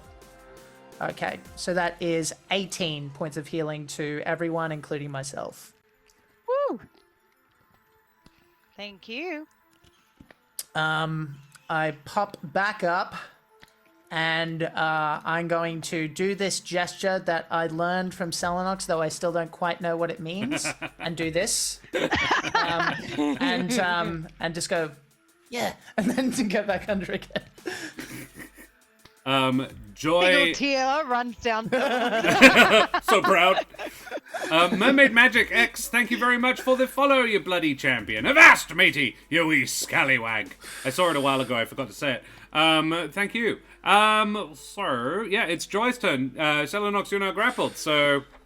bite attacks your way. Oh, that's a 20. And that's a nat 20. I'm gonna do, parry again. Uh-huh. I'm gonna... So, what are you... Oh. Yeah. This is a crit. For the bite. So, you're parrying it. So, yeah, how much do you stop? I stop.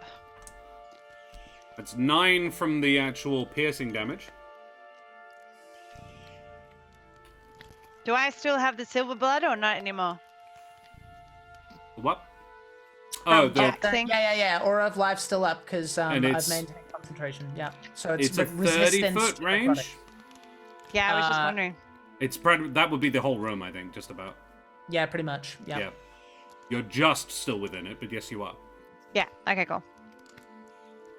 So I blocked 4 points of damage. 4 points. So Yep.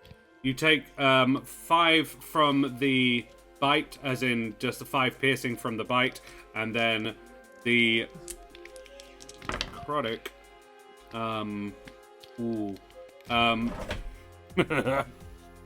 You're gonna take 9 necrotic damage as well. Reduced to 4. Right? Or No, did sorry, you already that's reduce it? already halved. I rolled 18. Aura of Life. So It's a good spell. 14 in total. Yeah. Yeah. And she is going to heal by 9 points.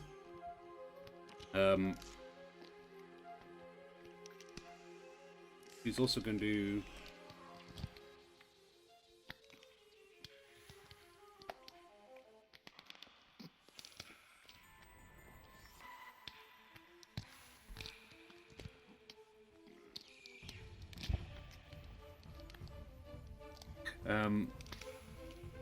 Math is hard.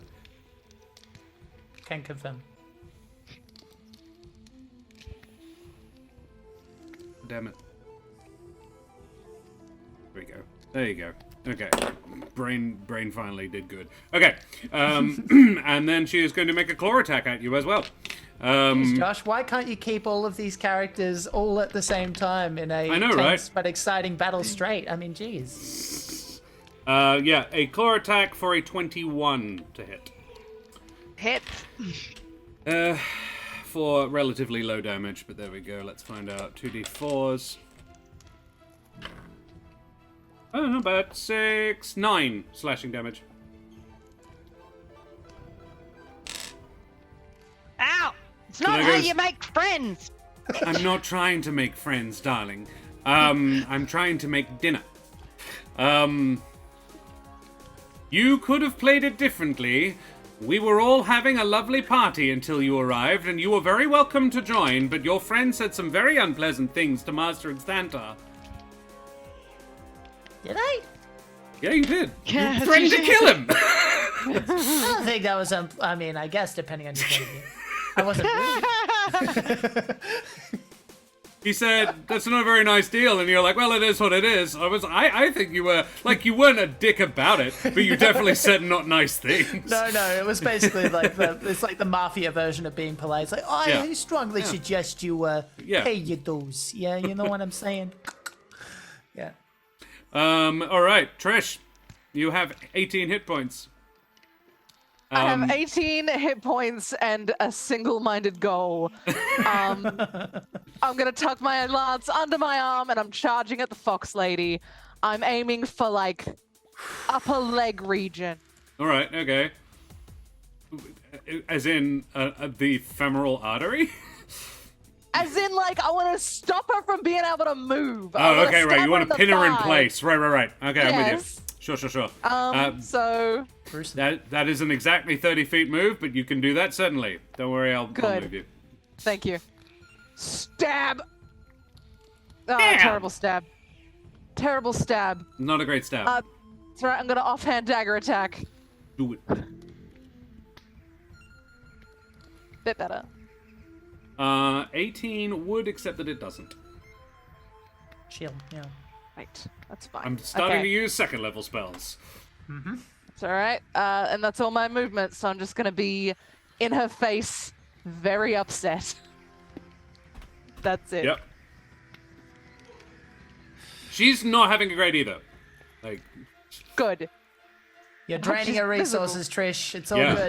good. she's Yeah. out. I will tell you, she is out of third levels, out of first levels, out of 6th, 7th, and 8th levels as well. Good. Must be hard. Yeah, it is. It's rough for her. I can confirm it is hard. That's why I'm coming up with all this random bullshit, because I'm one spell slot left. Cool. Selenox, it's your turn. Ah, Oh, God almighty. No,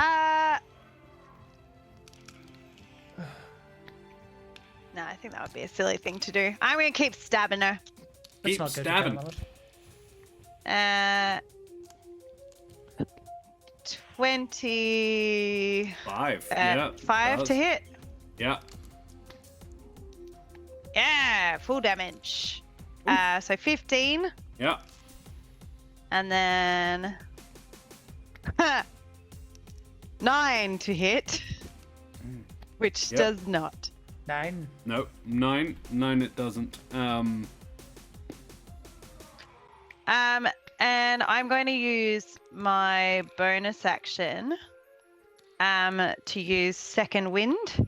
Smart. So while I like stab one and then I miss one and then she like does a like feather shake and regains some hit points.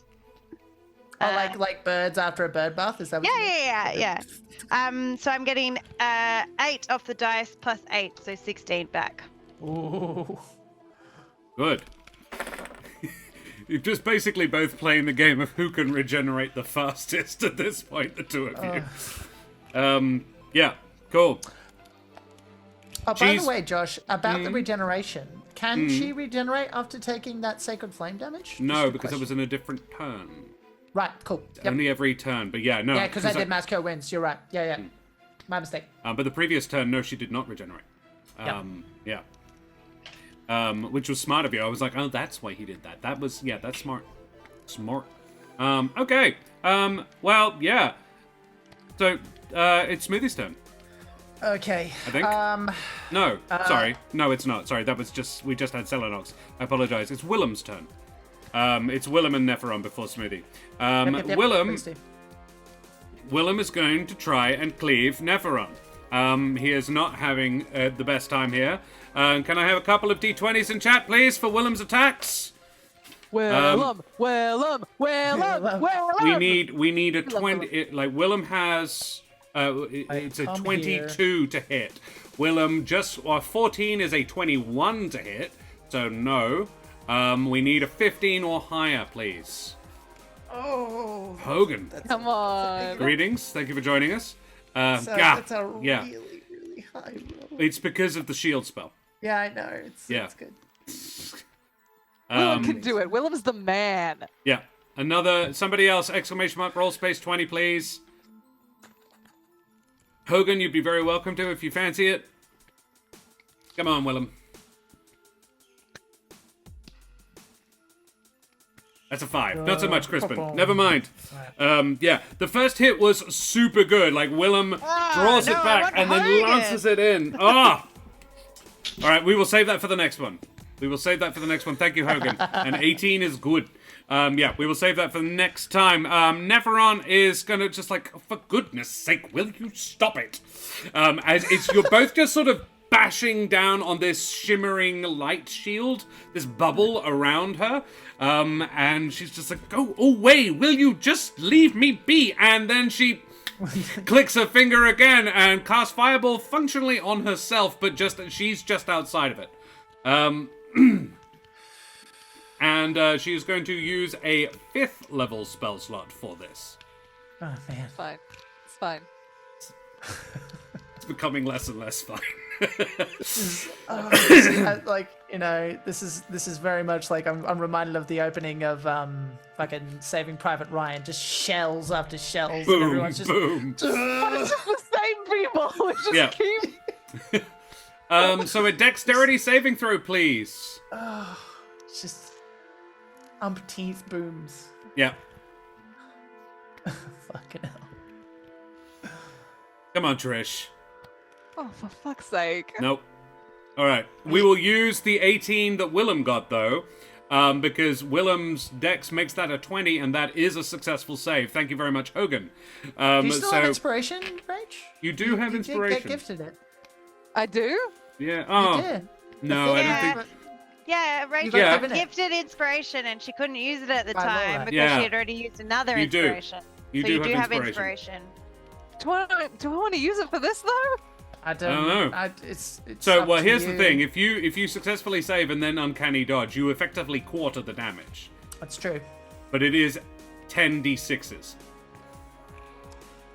Because it's a Quite level likely 5. going to go down anyway. I'm gonna go down anyway, and then I'm gonna come back up on 1, and I can use it to hit her good. So That's fuck it, true. I'm saving it. Very well. I'm saving it. Unless I get targeted, in which case we'll see. Well, it's Smoothie's turn next. So that is 10, 16, 17. Ooh. That's not a noise you want to hear. 32 again. 32. It wasn't actually that good. 32 again. Which Trish could have made 8. If you'd see past the save. But 32 What's half again. of 32? 17. 18. No, 32 is 16. Because I'm gonna uncanny 16. dodge. Yeah. Yeah. So it takes 16. Yeah. So I'm not down. No. Yeah, apparently I'm on not. 18 health. I do got Yeah. Big brain, it's fine. Maths! Woo, 2 HP. 16 is less than 18. Willem also only takes 16, so he's up to 87 points of damage all up. Help me. Oh, he did heal 10 though. What am I talking about? So he's actually only on 77. Because he heals 10 points every turn. Hey, Meeples and Dragons, good to see you, buddy. Ooh, Hogan has redeemed a D4 bonus. For who, Hogan? Thank you kindly, bloody champion. Yeah, who's that for, Hogan? Meeples and Dragons raided. I didn't see it. Hello, raiders. Thank you very much for joining us, bloody champions. Yeah. Hey, friends. Good to see you guys. Thanks so much. We are playing some Humblewood in Barovia. It is for Trish. All right. So Trish has got all the buffs. I'm gonna hit it real good. Yeah, Oh. in a minute. In fact, it is Smoothie's turn. Oh, God. Hogan sees it and she's just like, "Will you not just go away?" I have had coffee and that in combination with this battle, I am not doing well in the chest area. So we're coming around, and I'm gonna do a Sacred Flame against the vampire because I think that's the best use of my time. Dexterity saving throw DC 16, please. Against the vampire, sorry. Yes. 8 plus. Does she have a plus 8? Maybe it's a vampire. Dex plus 6. No, 14. Okay. All right, so it's 2d8. I appreciate the raiders regardless of how many people they bring. I never bother reading that shit. How dare you? Only that. Thank you for supporting the I channel. appreciate the guys. raid one way or t'other. Thank you very much, guys. 12 radiant. A lot of people, when you raid in, they're like, raiding with a party of whatever. I'm just like, don't read that bit. Don't remind me of how many or few people were watching me. It's lovely to have people coming one way or t'other. 12 on the vampire. That's very good. And she doesn't mean she doesn't get to heal this time. Dick. And I will say, like, good job, guys! And I'll go back under. You go back under, right? Okay. Stupid flying bat. If I didn't do this, I'd be dead in like a round. You know this. Have you guys ever seen those clips of someone with like a bird or a bat stuck in their house and they can't get it out? That's the energy that It's Smoothie exactly has. that. Oh my god. Oh my god. Nailed Okay. it, true. That's Yeah. my favorite rage moment right there. All right. That Smoothie vampire. It's Joy's turn. Joy is gonna, she's still got advantage on attacking Selenox, so she's gonna do that. The first is not gonna hit. A 23 does though. I'm going to respond to the hit rather than the... I'm going to respond to the miss rather than the hit. Okay. Yeah. What are you gonna do to the miss? Because that happened first. So Yeah. Okay. So when she misses, I like to imagine that as she misses, she like ends up in my like range. Oh yeah. So yeah. Selenox. So I'm using riposte, but Yep. when she's like, hello, and then tries to attack her. Stabs. 27 to hit. It does, indeed, yes. So that's 12 on the dice. Plus the 8. So 12 plus 6. So 18. Nice. 18 damage. She is going to bite you for 5. And then a further 6 necrotic, which is half to 3. So 8 all up. Thank you. And you did 8, which she is going to heal 3 from, so that's 15 points of damage total. That was very costly for her. Ooh. All right, Trish. Do Yes. it. It's All the time. buffs. Oh, I'm gonna smack the crap out of her. All right, I'm still going for the maim and immobilize Noted. strategy Noted. as I stab with my ambulance. And I'm gonna do better than that, baby, because I'm You crit. using my You got inspiration. your inspiration. Good. Yes. Well, you did do better. You want to offhand dagger? Can I use my +4 for this, or is it only for like damage? Yeah, but bear in mind she has shield. And I'll tell you So- now, she's going to cast it, which makes her AC like much higher than you can achieve with that D4. All right, well then I'm going to offhand dagger Yeah, for 23. 23 is above the DC. Yes, you hit. Okay. So now I'm going to attack. And I'm going to sneak attack. And I can use my +4 for this? You Can no. I? No, that's not how that works? Okay. I mean, yeah, I suppose you can. Yeah, sure. It's quite a new thing, so I never bothered to decide whether or not you could use it to damage. But yeah, I'd say so. Yeah, sure. Why not? Fuck it. I'm going to stab her very, very good. Yeah, that was How a good good? stab. How It's a good? very good. It's okay. a very good stab. That's another 3. Hey, Trish, how do you do Yeah. this? Oh my god. I don't know if you'll allow me to do this with a knife, but I'm taking that leg. That leg's coming off, baby. I mean, I'm it's taking it not off. it's not quick. I'm I taking will the say, leg how off. do you non-lethally take a leg off? Yeah, I'd be. When you're as angry as Trish is. Okay, if you'll allow me to narrate what happens here, Trish uses the staff of her ambulance to trip Neffereon onto her back, just flipping her onto her back, and then just places the knife through her thigh and into the ground. Just basically just skewers it to the ground in the same way that the note was pinned to the headboard of your bed when you found that knife 9 seasons ago. And if she's on the ground now, I'm gonna get fully on top of her, and Yeah. I'm just gonna say, "Bring him back right now!" And she looks up at you, blood sort of on her lips, and she says, "Can't. I didn't even know he'd go. But it would seem Strahd doesn't want him here. Only he that is Strahd decides who comes and goes.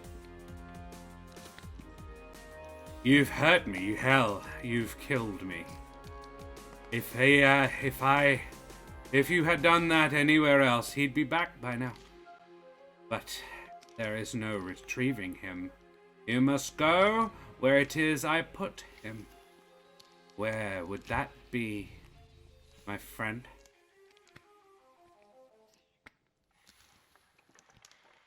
That was pretty good. Good monologue. That's Trish's turn. Selenox. Selenox is like, can I? Oh wait, what way am I? Yeah, I reckon I could have seen that. Yeah.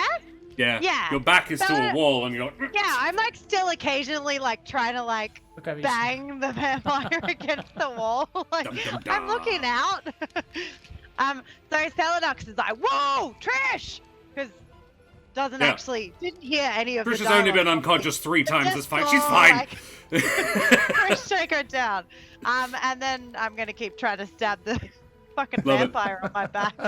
Yeah. Come on, Selenox. 21 hits. 9.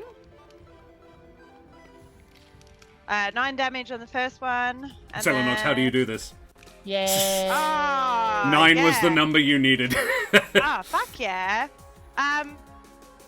So as she like goes back this time, she's gonna like kind of flick her eyes to the side, and she's gonna realize that the vampire's throat is in a good range, and then she'll like kind of, instead of stabbing down, she'll like slice up and just go for a good old. And then she's gonna start looking for her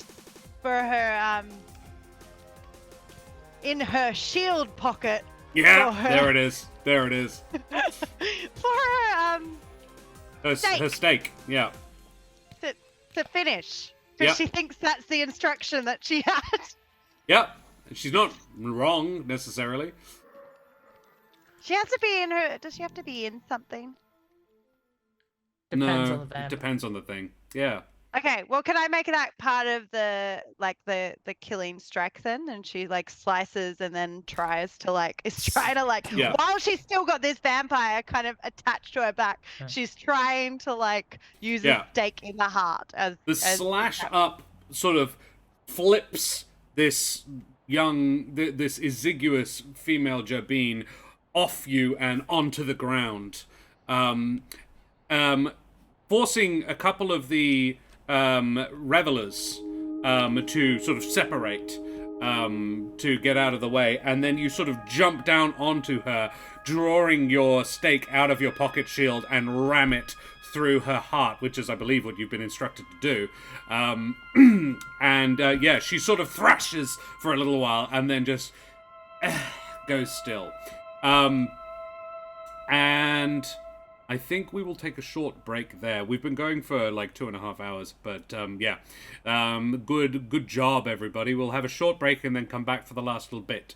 So yeah, we'll be back in 5 to 10. Guys, thank you so much. Awesome fight. Good job. Well done.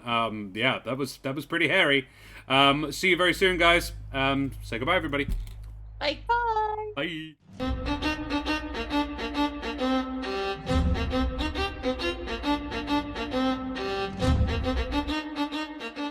Ahoy and good day, mateys. We be back for some more Humblewood. Yes. So, thank you for joining us once again. We are back in Barovia with the Midnight and Magic crew, Midnight and Madness crew. Yeah, I really shouldn't have had 2 different seasons with MOM. Yep. But there we go. So the guys have just defeated the Lich Exthanter and his 2 buddies. Arcanaloth is what Neffereon is, and a vampire named Joy. The party is ongoing. It does not appear to have stopped, and yeah, you can.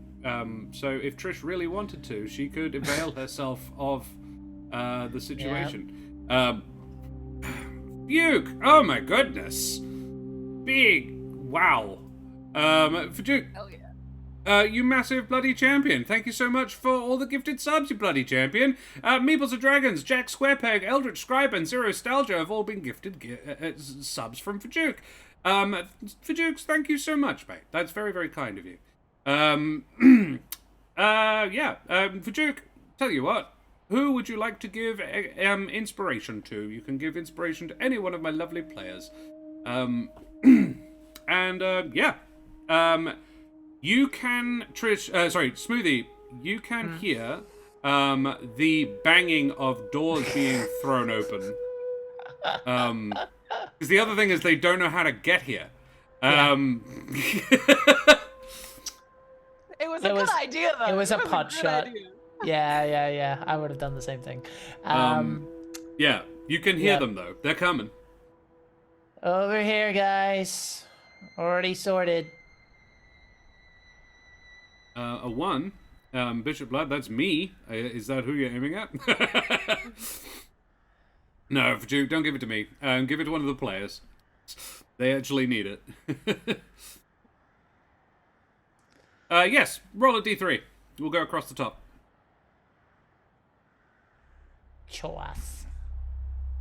Wants to give us a mild magic surge? Not a 3, then. Definitely don't want that. That's such an unlikely event as well. That's a 1 in 20 to even just get that. Alright, so, yeah. Willem is already getting better, but he was very badly singed in that fight. He'll be fine in under a minute, but, yeah. Just no D. Just a 3. Yeah, that. Thank you, Crispin. Trish, this thing is pinned to Trish, by the looks of it. Rachel, you get an inspiration. Thank you very much, Duke.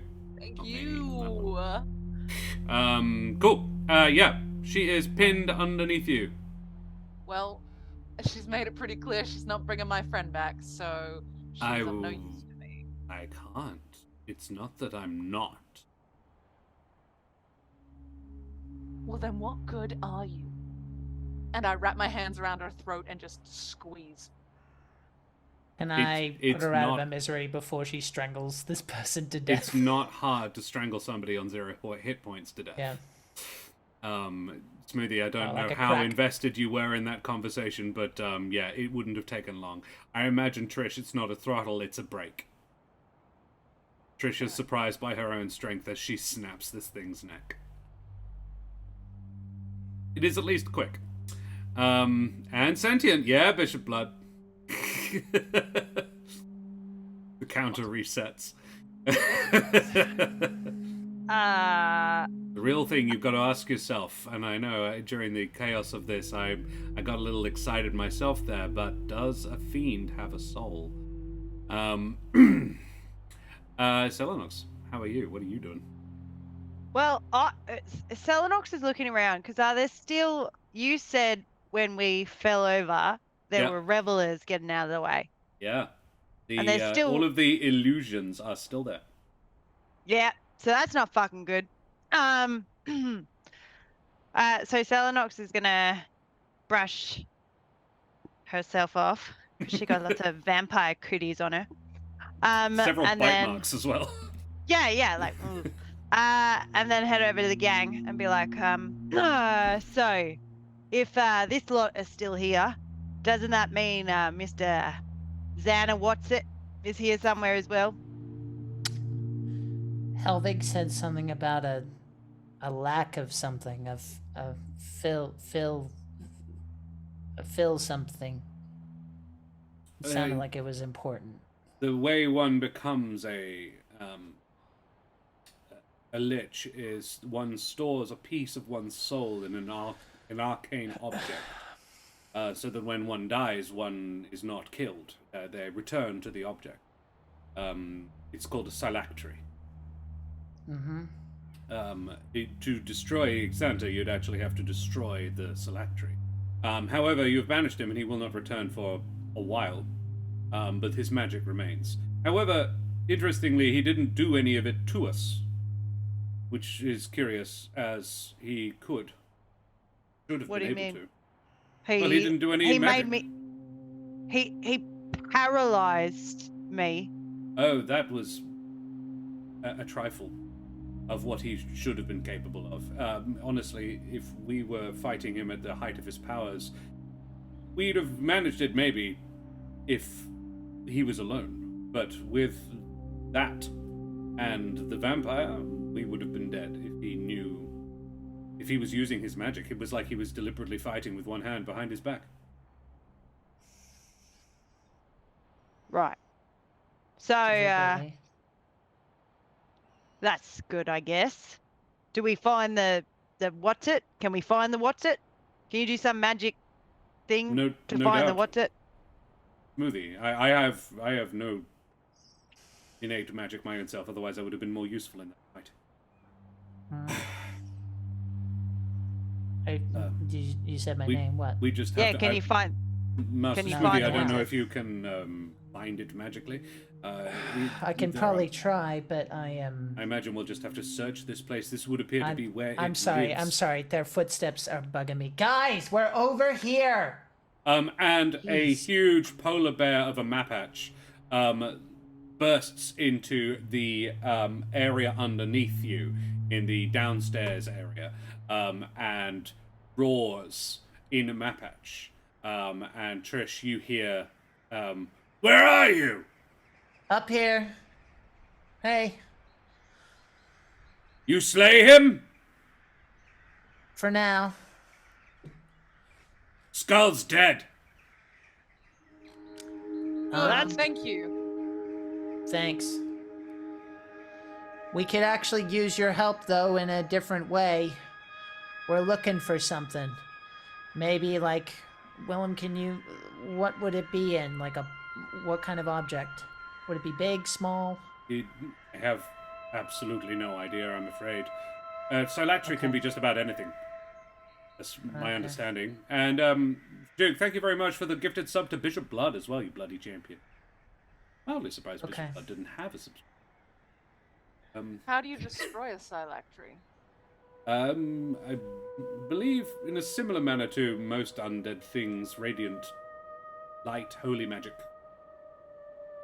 Can do, but probably after I am You need really a rest. tired. You do look tired. That's fair, Bishop Blood.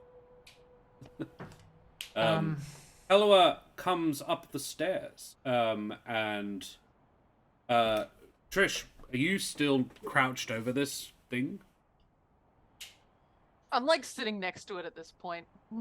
Just on the floor. Bishop Blood, you were the beneficiary of the chaos, not the people.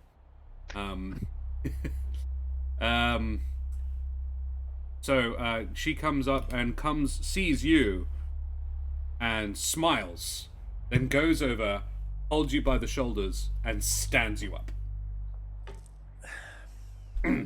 Did good. You slay? Yes. She reaches down, pulls out the dagger, and gives it back to you.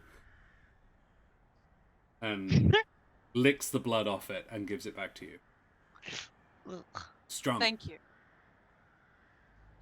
Wear medal, friend.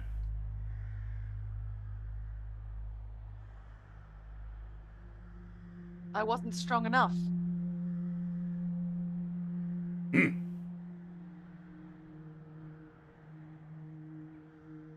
She is going to gesture to the knife and like indicating she'd like to borrow it. Yeah. And then goes down and starts doing something particularly gory to the corpse.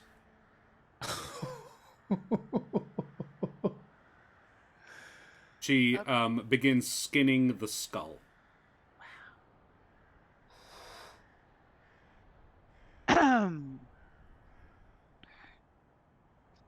Everybody's got their culture things, I guess. Yep. She's going to be You a have minute. to look. Okay, I'm just gonna You let don't her, have to watch. let her Do do we her have thing. Is it rude? Okay.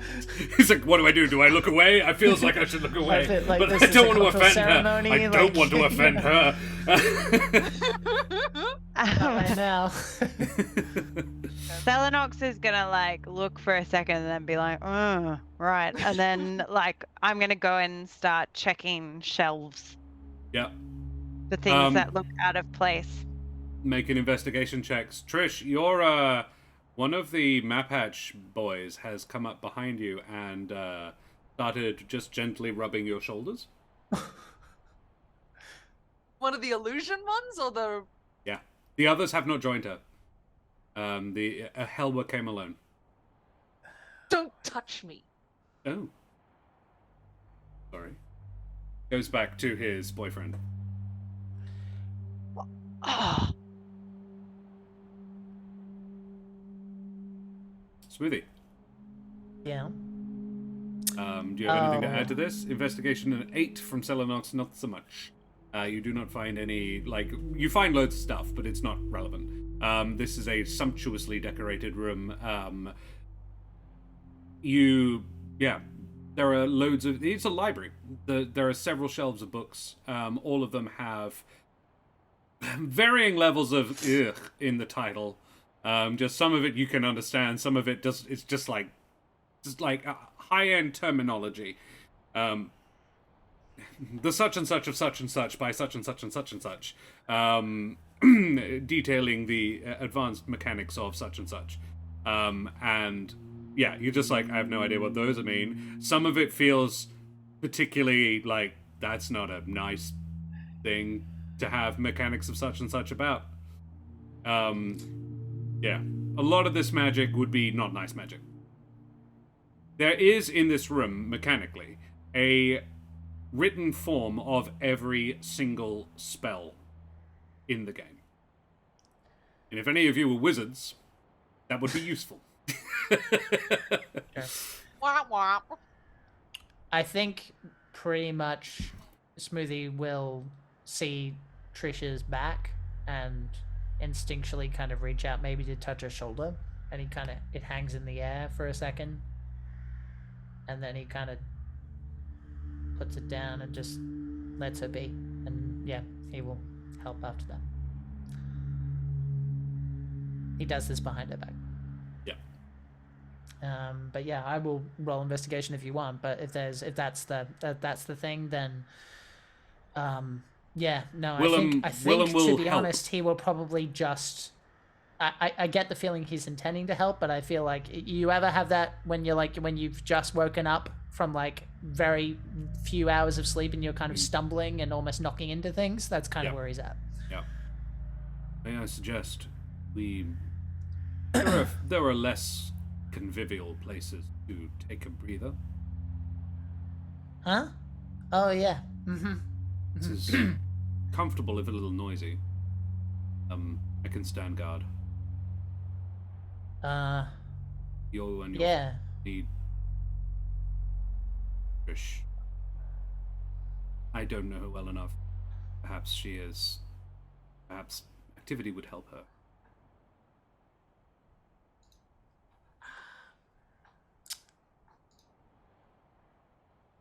Go ahead and suggest.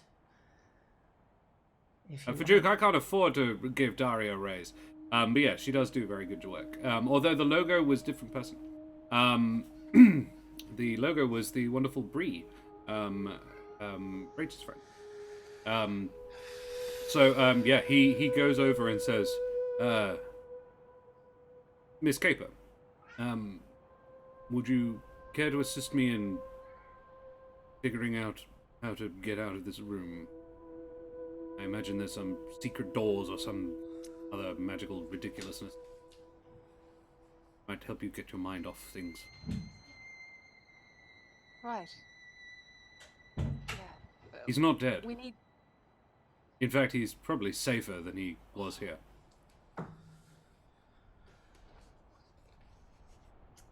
Last time he wasn't dead. I thought he was dead. I'd accepted he was dead, but my friends didn't, and then we got him back. And it was for nothing. Not for nothing. He's alive. He would have... That spell would have returned him to his home plane. He's presumably back where you came from. Unless he is somewhat differently aligned. He did strike me as a being of the material. Trish, it's fair to say you don't know where he went.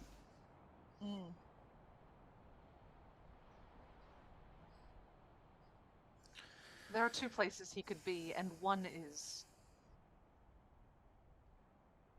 he may as well be dead. Ah. Then my attempt at comfort was not successful as I would have liked. You are still welcome to assist me.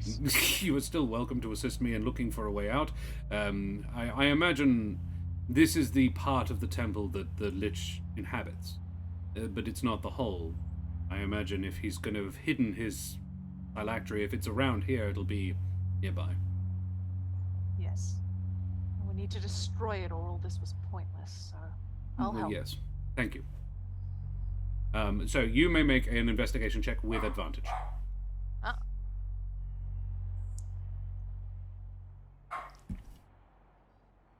17? 17. Or... Oh, I rolled the wrong Or thing no. again. That's okay. So 17. 17. Trish. Yes.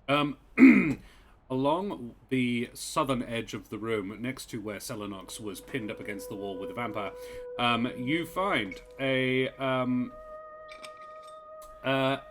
bookcase.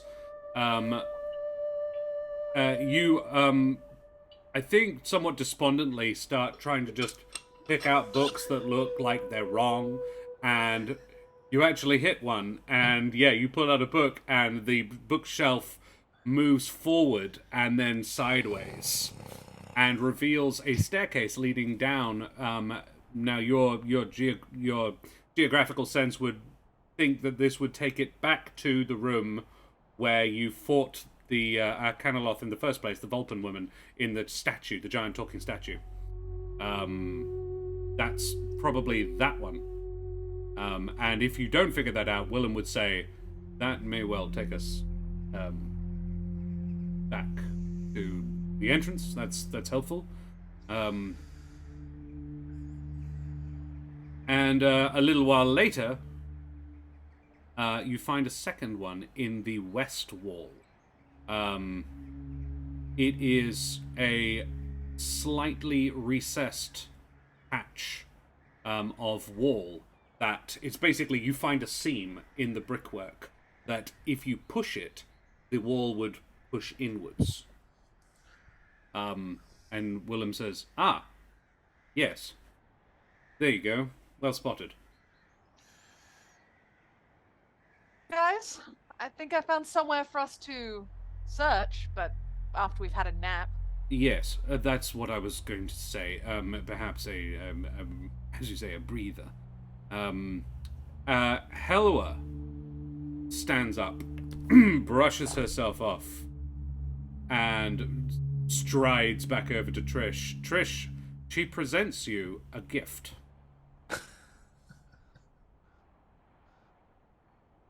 It is a cup. Made, as in like a tankard, made from the skull of this, a skull of your enemy. And she gives you she first hands you the knife, flips it in the air, catches it by the blade, and hands you back by the hilt. And then she pulls out a massive tankard crafted from the skull of a bear. And a small flask, and puts a measure of fluid into each one. The fluid is a potent brew. And she says, to your friend. To Helvig. And smashes the skull into yours, and then in one just knocks it back. Alright, me too. Me too, just... I'm not going to make you make a con save, you'd fail it anyway. 11 proof, yeah. Bishop Blood... No, for Duke, can you make me... can you roll me exclamation mark roll space the number 10 in chat? Oh no, what's gonna happen? You shit yourself. Haven't I suffered enough, Josh?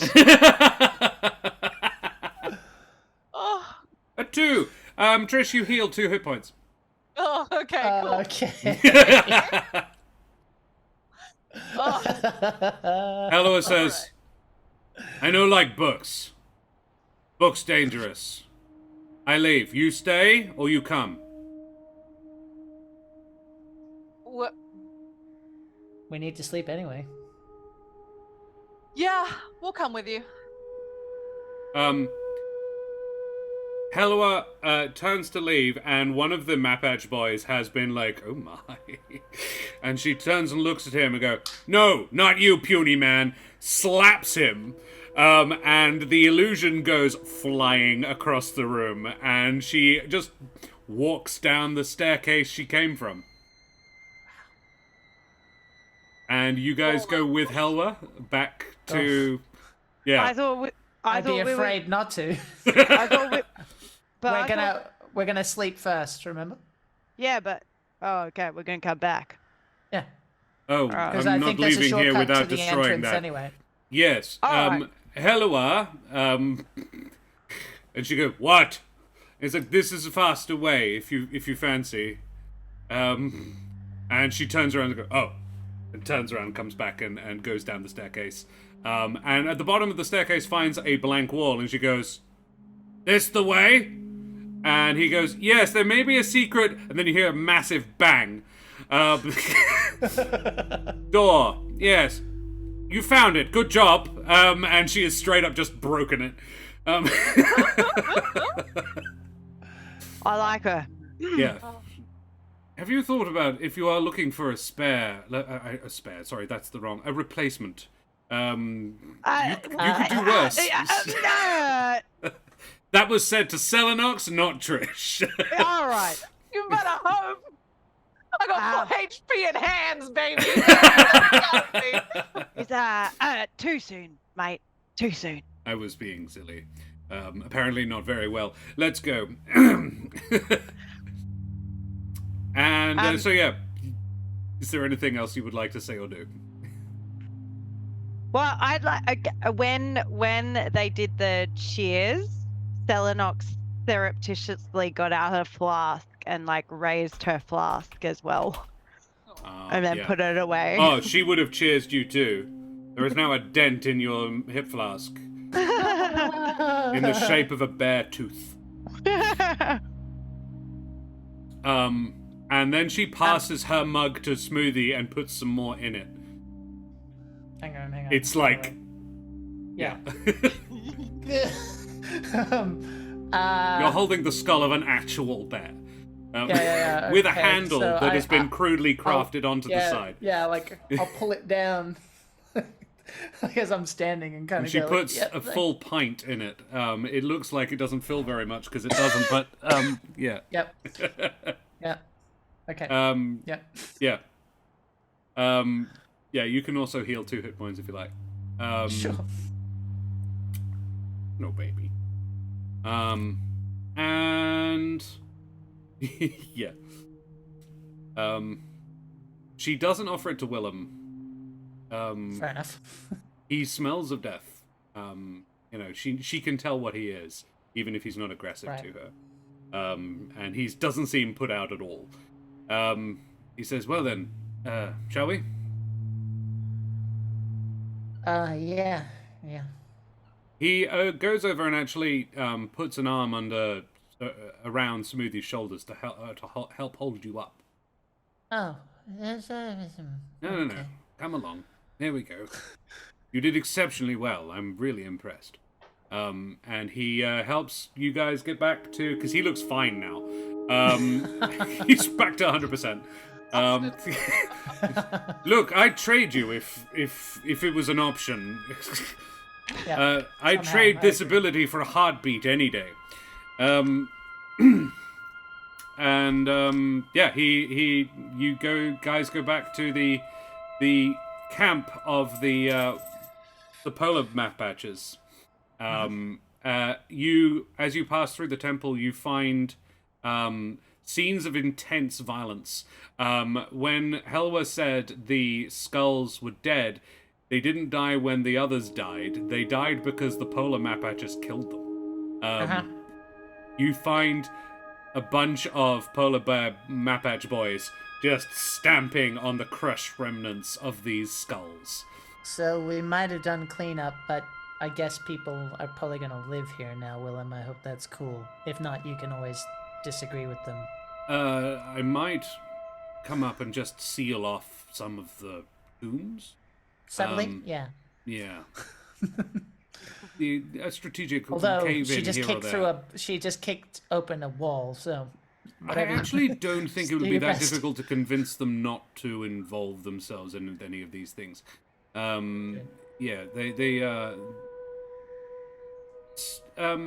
there's a difference between lacking an education and not capable of absorbing one. Yeah, well, they didn't want to come in the first place. It's only because Trish is so cool. They're not stupid. Yes. What up? Good girl. Dedicate. Yes. So yeah, you go back there. And Sparhawk Games is raiding. Thank you very much for the raid, you bloody champions. Avast, mateys, you wee scallywags. Guys, bloody champions. Let's actually have a few shout-outs because we've had some amazing raids today. Let's have a Sparhawk Games one. What were you guys doing? They were playing some D&D. Excellent. Tell us how it went, Sparhawk Games. I hope you had a good time. We also had a raid earlier from the Lorite. Right. Boom. Thanks, champions. Yeah, you're very, very freaking welcome. They were playing Cult of the Lamb. Ooh, how was that? I've heard good things. And we had Meeples and Dragons. Shout out to them as well. At Meeples. And we had Owen and the Lost Archives dropped one very early on, and I am remiss. It's been a while. At the _Lost Archives. No, it's not underscore. It's just the Lost Archives. Boom. You guys are all champions and fucking legends, and guys, please smash that follow button and check out those guys as well, because they are all excellent. Lorite does some really awesome variety stuff. The Lost Archives are a stream team pal of ours, and I believe it was an Avatar night tonight. They were playing with the Avatar Legends system, I think. Or it's that, or they're doing Barovia. They're doing Curse of Strahd as well, and I can't remember which one they do on Mondays. Meeples and Dragons were doing some Diablo 4. And yeah, Sparhawk Games. Thank you very much for that that raid as well, you bloody legends. Yeah, I think we will leave it there, guys, for the evening while you guys have a long rest. Good job. Yeah, hell of a job. And I will, I think, give you a level up there. All right. Yeah. Oh, they leveled up. On that long rest that you're about to have, before you go back in and deal with Exthanter's remnants. So yeah, and we can do that level up now if you like. Rolling those hit points and stuff. We've got a bunch of people to do it for you. Yes, the way we like to do level ups on this channel is when somebody levels up, they can either roll the hit dice themselves, or they can ask two people in chat to roll for them and pick the better option. And I've only ever had one person do it themselves, and they rolled a 1, and I made them keep it. So yeah, what are we thinking? Trish, big question. More rogue or more barbarian? I'm frantically Googling now. Maybe you should circle back to me because I don't know what Well, I'm doing. barbarian will be a level 4, so that's an ability score increase. And what do I get with level 6 rogue? As I recall, yeah, we'll come back to you. Expertise, yeah. Okay. Which is neat for social, but, yeah. It's a different thing because, like, in the party that you were in, where the Trish was in, the rogue made really good sense. But this party is a little bit different composition-wise, and yeah. But you've just lost a Helvig, so it's interesting. Although you don't know how long for. It's Jack sticking monoclass. Yes, sir. Take a single level of wizard and couple all the spells. Yeah, it still takes so much money, but then you do have a lot of money now. Me with my 7 intelligence. No. Yeah, maybe not. This is not a smart party. I think Trish is the smartest with a 10. Smart? It's average. Level 5, Hogan, is when barbarians get their second attack. I would suggest barbarian. I think I'm leaning barbarian. I'd push to level 5 before you go back to rogue. Because, yeah, you want extra attack. Yep, Did fair you enough. want me to... Barbarian it is. Did you want me to roll now? Yeah, well, who would you like? First come, first serve, or Josh can pick either. Alrighty. So D8s for clerics. Yeah, Bishop Blood, Hogan. Do not pick. All right, no, not Bishop Blood then. In which case, yeah, Hogan. Can I get a D8 in chat? ! Roll space the number 8. Barbarian Rogue is a really good combo as well. That sneak attack once per round is freaking nasty. So yeah, Hogan, can you a D8 please, and somebody else as well. A 6 is pretty good. Thank you very much, Hogan. See if we can get somebody else do better. But yeah, 6 is pretty good. Anybody else is welcome to as well. And Selenox, what are you thinking? Your level up. Are you Battle Master, or you want to go somewhere else?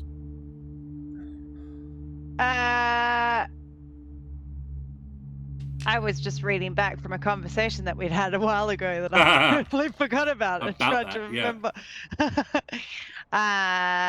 Bishop Blood, there's no pressure because here we go. 6.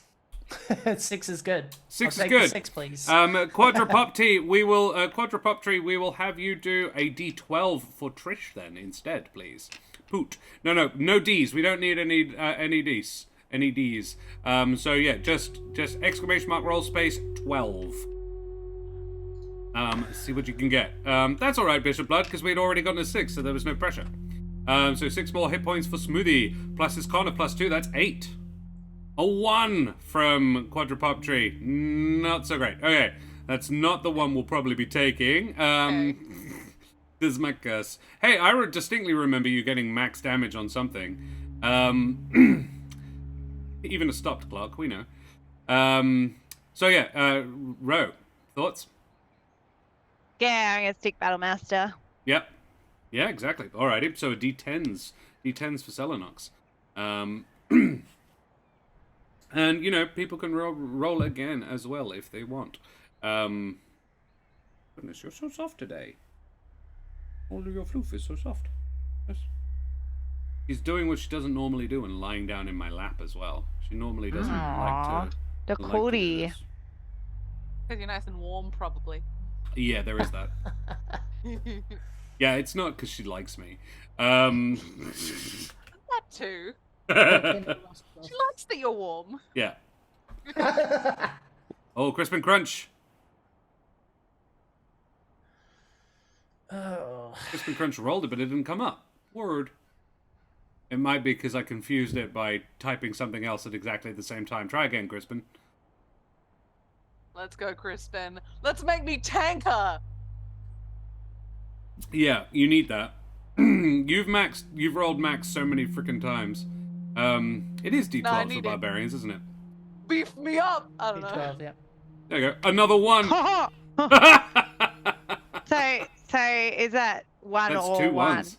Yeah. 2 1s. It was not meant to be. Nope. I'm too beefy. Yeah. The dice had to nerf me because I'm too good. I tell you what, I will let you have both of them. You get 2. Thank you, kind sir. You're welcome. Yeah, twinsies don't count, yeah? No. No, we add them together. It's what I did for Mitch as well, actually, the last time that happened. Plus your, you have a 16 con, so it's a +3. That'd be a smart ass Quadrupoptree. So it's 5. So it's like 5. Yeah. 5's better than nothing. Yeah, you're fine. Right. That's why you have such ridiculously high hit points, because you have a +3 in con. Now we need a Selenox, so that's D10s. So 5 more for Trish, 8 more for Smoothie. I'm all good. Yeah, I'm up. I've got my shit added. Smoothie. 64. And Selenox. So yeah, Smoothies is now up to 64. Mm-hmm. Trish, what are you now up to? What's your max now? My max is now 86. 86.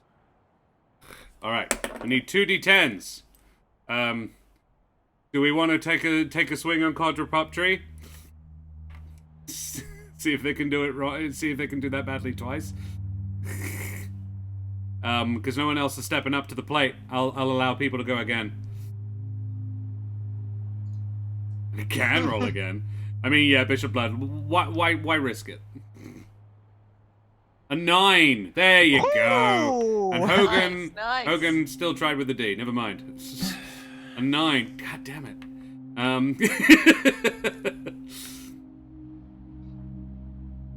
9 is... You're probably not going to get much better than that.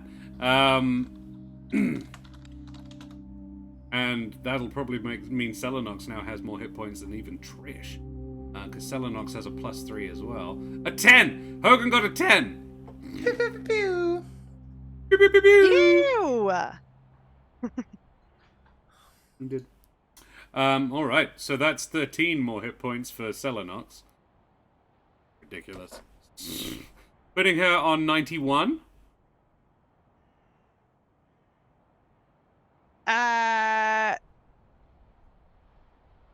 No? No? 89? The con scores around the wrong way, I think, on my on the overlay. Need to update. 89, but I've got 89. temp hit points on right now. Ah, right. 89 So, now. That's a lot. That's 89 big. when I don't have the temp on. Yeah. Cool. Amazing. Awesome. Well, so yeah. So up to level 9. So yeah, guys, update those character sheets while we're throughout the week at some point. And yes, we will come back to this next Monday night. But before we go anywhere, we need to talk about our favorite moments. Best bits of the combat. And let's be honest, that was most of what the show was. There was a little bit of roleplay at the end, but this was a big fight. Yes, Bishop Blood, as you are correctly pointing out, we do need to roll for it, is the way we do things now. So number 3 means smoothie. We're talking about Jack first. So favorite Jack moments, everybody. The reveal on the I can't remember the spell's name, but Aura of Life? Oh, yeah.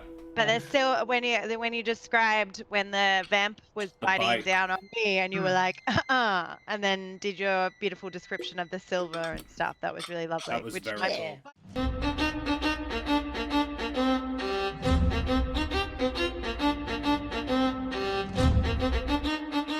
Yeah, so Bishop Blood said smoothie kiting the boss at the end. It lives! Yes, apology. Nixie Love, thank you very much for the follow, you bloody champion. Avast, matey, you wee scallywag. Australian internet and the joys thereof are a constant bone of contention here. Yes, we are back. We're talking favourite moments for Smoothie. Bishop Blood reckons killing the boss or kiting the boss. I think it was kiting.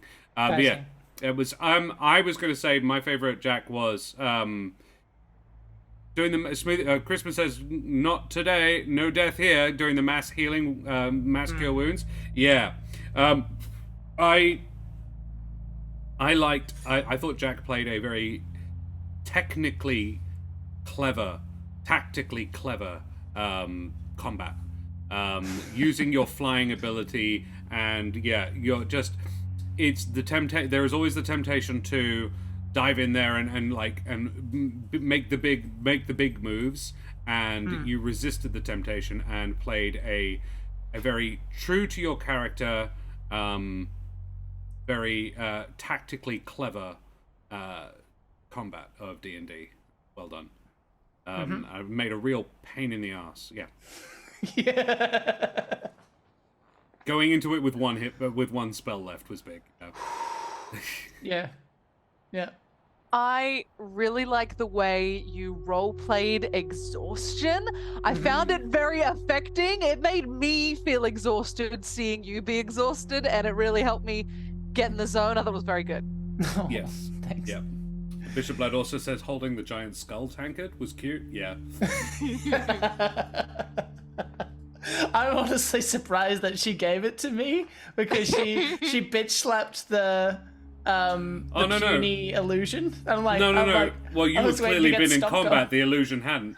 I But see. also I everybody wear my else. stripes. Everybody else had been cheered, and you hadn't. Yeah. Okay. It Yeah. was Okay. being Cool. inclusive. Cool. No, good. I'm not mad. I just thought it'd be one of those like yeah, you're tiny. I'm just like, yeah, fair. Puny boy, come back later, grow some muscle, get better at shields. Selenox is working on that. For me, I think, yeah, look, under the circumstances, I was pretty happy with how it all worked out. I did the best I could, and I think that I under the circumstances, Aura of Life was a really important spell. It kept Trish up, which was really important if Trish went down. things would have certainly started to spiral, and then God knows. But I will say, just to be a little bit different, because we talked about that, I think I just like that little moment where Smoothie can't really connect with Trish at the moment. He doesn't know how. I think I liked that the most. Just him wanting to comfort her, but thinking he's probably going to make it worse if he does. Yeah. So. Sad. Yeah. So I like that. That was a good moment. Yes. What else? I had another one. Oh. And it's now just like floating just outside of my remembering. It's like I know it. It's like on the tip of your tongue, but in your brain. Yeah, no, it's gone. But yeah, Come back to it if you think of it. I liked when you flipped the bird. I don't know what it means, but I still sell to it. When I was talking about tactically, I was just like things that you knew, like you were in character, you were making in character choices and in character decisions, but also very sensible ones, like radiant damage on the vampire, like things that you know would be a good idea, but also just smart. But yeah, the hanging upside down was super fucking cool. That was Trish, but I'll take the credit. Yeah. You lent into it and played along with it, and I was like, yeah, sure. Yeah, that was cool. Yeah, 100%. Yeah, cool. Alrighty. Yeah, absolutely, Zero Nostalgia. Yes. This is season 3, episode 1. However, of Trish's story, this is season 6. Trish has been going for 6 seasons now. Yeah, it's big. It's a big world. Yeah, Trish is the OG character now. It's not going to be long before you're that android on Blade Runner. It's like, I have seen things you wouldn't believe. She's already done that. Trish very much has that vibe already. A 3, that's Selenox we are talking about next. Thank you, Bishop Blood. We are talking about Ro-Ro. Yeah, favorite Ro moments up in chat. Favorite romance, as we call them. Yeah, favorite romance, guys. Boop him back. Boop him back.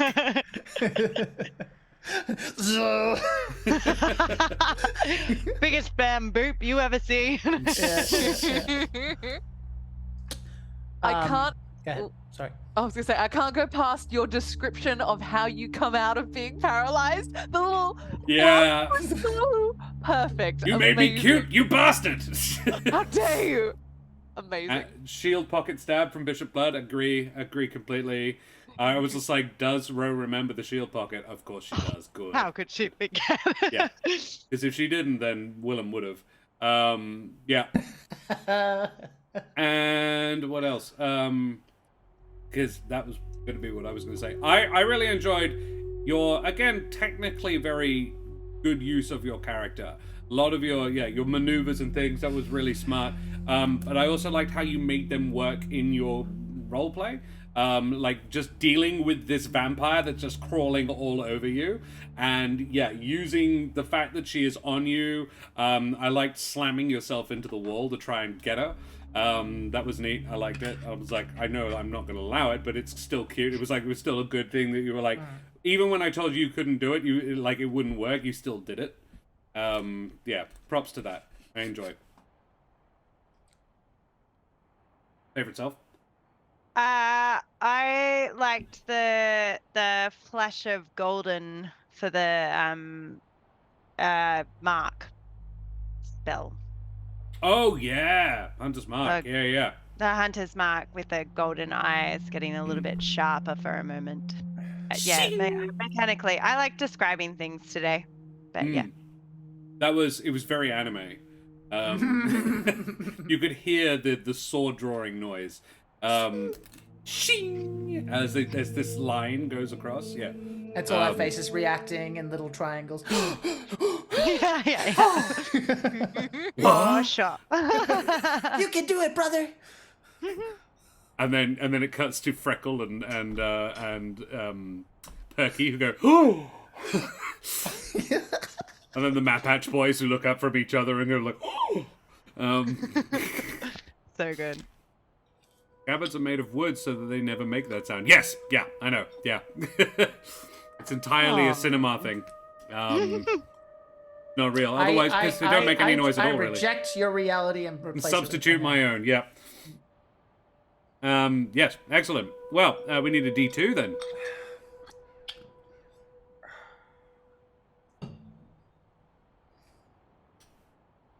There it is. A 1. We're talking about me. Favorite DM moments. I talked first, and I'm trying not to. I was like, don't all go in first. Well, I reckon Rach should go first because I got 2, and I would see if someone else. Because I'm still deciding. Rose favorite. I remember this. The gross stuff with the knife, borrowing it to skin the head, but then the payoff of it being skull of my enemy, that was so cool and disgusting. I was like, I didn't know if I should be how Trish should react, but then I was just like, oh, we're gonna toast to him. I have to lean in now. That was a really cool moment, and I loved it. Thank you. It was fantastic. Yeah, absolutely. Oh, that was it. Yeah. Favorite Jack. My other favorite Jack was calling Helwa.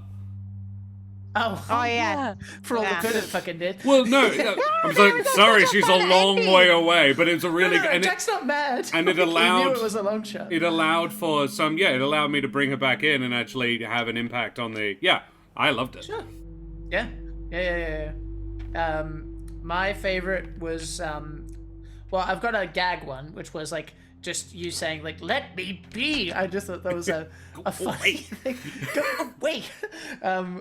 It was very amusing because it had this kind of, despite the fact they were just clearly like very much on death's door, they still had this arrogance that they were somehow going to pull out of it. It wasn't snarling. It wasn't like fighting for my life. They're not used to that, so they're thinking like, "Oh, you're an annoyance." Right up to the end where they're like, "Oh," and then that happens. So I thought that was very in character and just funny. And technically I have another thing, but in the interest of politeness, we'll come around. Very well. I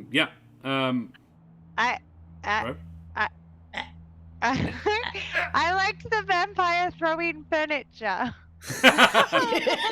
Throwing coffins at my head. Down. Yeah. And then like I enjoyed that she hit him and doing it for like 2 rounds. Yeah. Like it wasn't just a She has no one-off. ranged It was attack. like, no, I'm just gonna keep. I think technically she could turn into bats, but like. And then what? Yeah. And then, well, no, she can't. She's only a vampire spawn. Yeah. So yeah. I was very proud she of can that spider in particular. climb. That part of the strategy was particularly juicy because I was just like, not only am I out of the way, I'm also drawing the ire of one motherfucker, which is always good. Yeah, she could have spider climbed. Would have taken and a like second, gone to stand up next to you. Yeah, that's true. I got another one, but I'll wait if you want. I'm trying to remember because I just thought of mine. Oh, that was it. Willem using Trisha's when Trish was paralyzed. it was like, I'm sorry. I'll give it back. You hear the snap. Just broke a finger or two. Yeah. Sorry. There you are. I just need to use this. Sorry. Yeah. I love being Willem. I love that Willem's voice just comes right back to me. I hadn't deliberately remembered what he sounds like. I was like, oh no, that's who Willem is. I remember now. Yeah. It's always interesting finding the voices after a break. I enjoyed Willem. He's good fun. A D1 in trap means no, it means smoothie, doesn't it? Trish. Oh, it's Trish. It is Trish. Okay, but very well. I had one additional Josh, which was just in general, the fact that you balance the speed and the descriptions really well, which is really tricky to do. But you manage to be evocative and quick, which is the constant battle that game masters have to deal with. It's just like, oh, this is taking too long, versus you don't want them to, like, because if you're too quick, then it's just rolling dice, and who gives a shit? right? Yeah. So I thought you balanced that. You always do it well, but today was a really good example of the Thank you. tightrope walk. I thought it was great. Yeah, I also pulled no punches at all. I gathered that. Yeah. It was fun to. That's like, why I'm not no, sorry let's- about going underneath the stairs. No, not at all. I was like, oh, if you're going to be a dick like that, right, the gloves are off. Let's see. Yeah, no. It was. I burned almost every spell. Like, I will. Let's have a look. So the Arcanaloth, which was Neffereon, Yeah. has advantage on all saving throws against spells and magic effects. Its attacks are magical. I used all 4 first levels. I used 2 of its second levels. I used all 3 of its third levels. All of its 5th, 6th, and 7th levels. It had 3 4th level and 1 second level left. Thank God Trish was around, man. Trish just hacking through that, and Willem too. Too. Selenox, you were beating the vampire. I took out all the hunters. Yeah, you were. I'm talking about that guy specifically. Yeah. You were great. The 8th level wasn't cast on you guys. It only has 1 8th level spell. It's Mind Blank, and it cast it long before it met you. So no one could read its mind. It also makes it immune to psychic damage. It's a pretty neat spell, and you can do it once a day. And it lasts for 24 hours, and it doesn't require concentration. It's a dope spell. And I was like, I will say that they use that now, rather than casting Finger of Death again. Because they could do that with it instead. And, I did it to Trish, because I'm like, I'm pretty sure she can cop this. And no Smoothie can't. 61 would have straight up killed Smoothie, I don't think he could have hit me at the moment anyway, which is why I went under there. Ah, right. But you wouldn't. Smoothie would not have thanked me if I'd done it to Selenox. Again. Well, I wouldn't have been mad at you, but remember that wisdom saving throw? That was Yeah. to see if he was gonna just fucking moonbeam instead. Yeah. So that would have been different. After the fight, when the illusions were still there, and Trish was like, "Nah." Yeah, Yeah. Bishop Blood. Yeah. Let's talk Crispin about Crunch Trish. reckons battle management as well. Trish, let's favorite Trish moments. Yes. Favorite rage moments, guys. I'm gonna wait because I have I'll wait. Okay. Sorry, the words are hard. I'm tired. Fair. That's fair. Definitely the face acting. Definitely when Trish found out that Neffereon couldn't. I loved that meta is so hard to get rid of. Yeah. And whilst Rach knows that there's no coming back for Helvig, Trish is still fighting for that. Up until the end, Trish was fighting for that. And that was really cool. And when she finds out that I can't get him back. Even if I could bring him back, I can't. Even if that was how the spell works, I can't. And just your reaction to that, Trish's reaction to that was so good. Thank you. I'm gonna bounce off that but what I was gonna talk about, which is kind of leading into that, is what I had written was the focus and intensity building in terms of Trish's focus this whole fight was on Helvig rather than on anyone on the battlefield, and that obviously, because the focus was on Helvig, it transferred to the person who took Helvig away. But I really enjoyed that super focused and intense leading up to the end strangle. I thought it was really well done, especially after just having fucking however long off and coming back in and finding that again. It was really good. Yeah.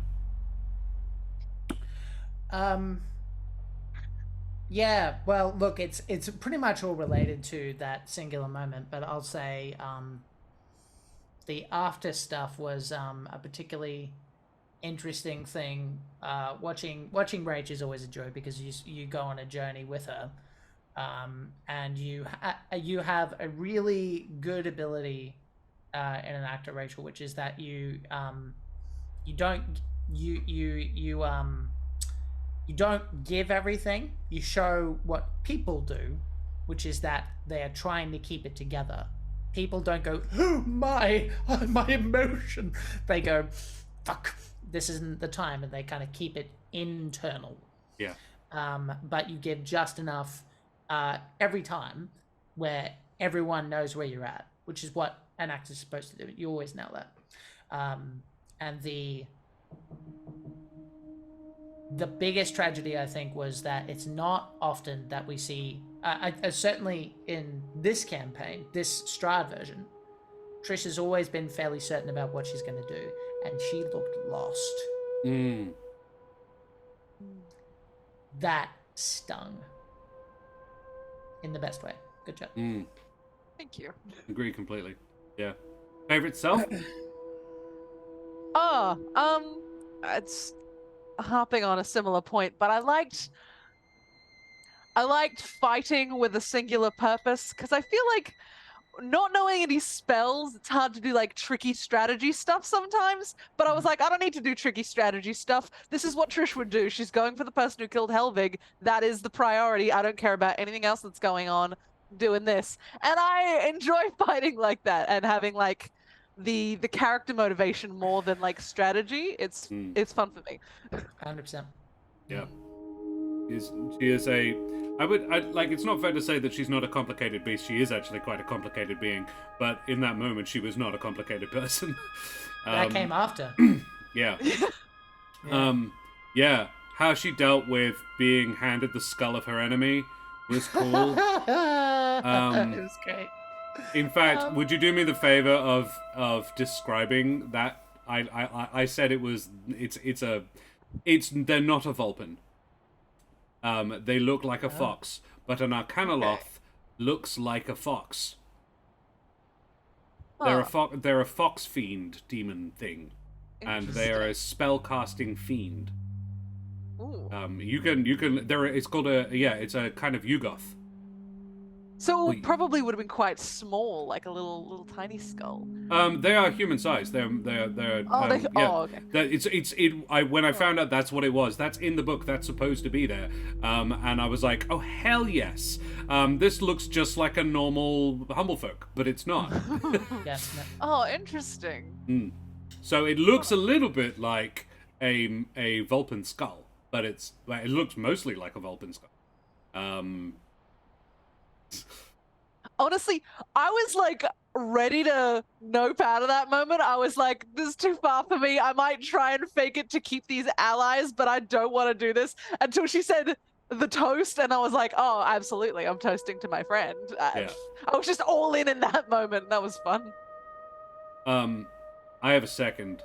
Have you said yours? Yep. Okay, because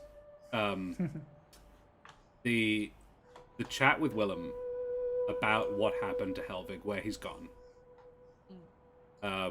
And making Willem understand, because Willem doesn't know Helvig's complicated backstory. He goes, yes, right, well, then I apologize. Let's see if we can't find a way to destroy this thing, shall we? I tried. It was great because Willoughby's so sweet. it was a great bounce off, because like Smoothie had a feeling, and then he's like, Willem's like, oh, maybe I will. I'm like, go for it. No, you can try. And then it went down in flames. I think it went as well as it possibly could have. Oh yeah. It wasn't. I don't think Trish was offended, right? No. But like, it's still, probably stung a little. Oh, I imagine. The foe! All right, well, we will go away from here now, because we've been streaming for a gosh darn while. But guys, thank you so much. It's been really great. Mike Moans is fretting.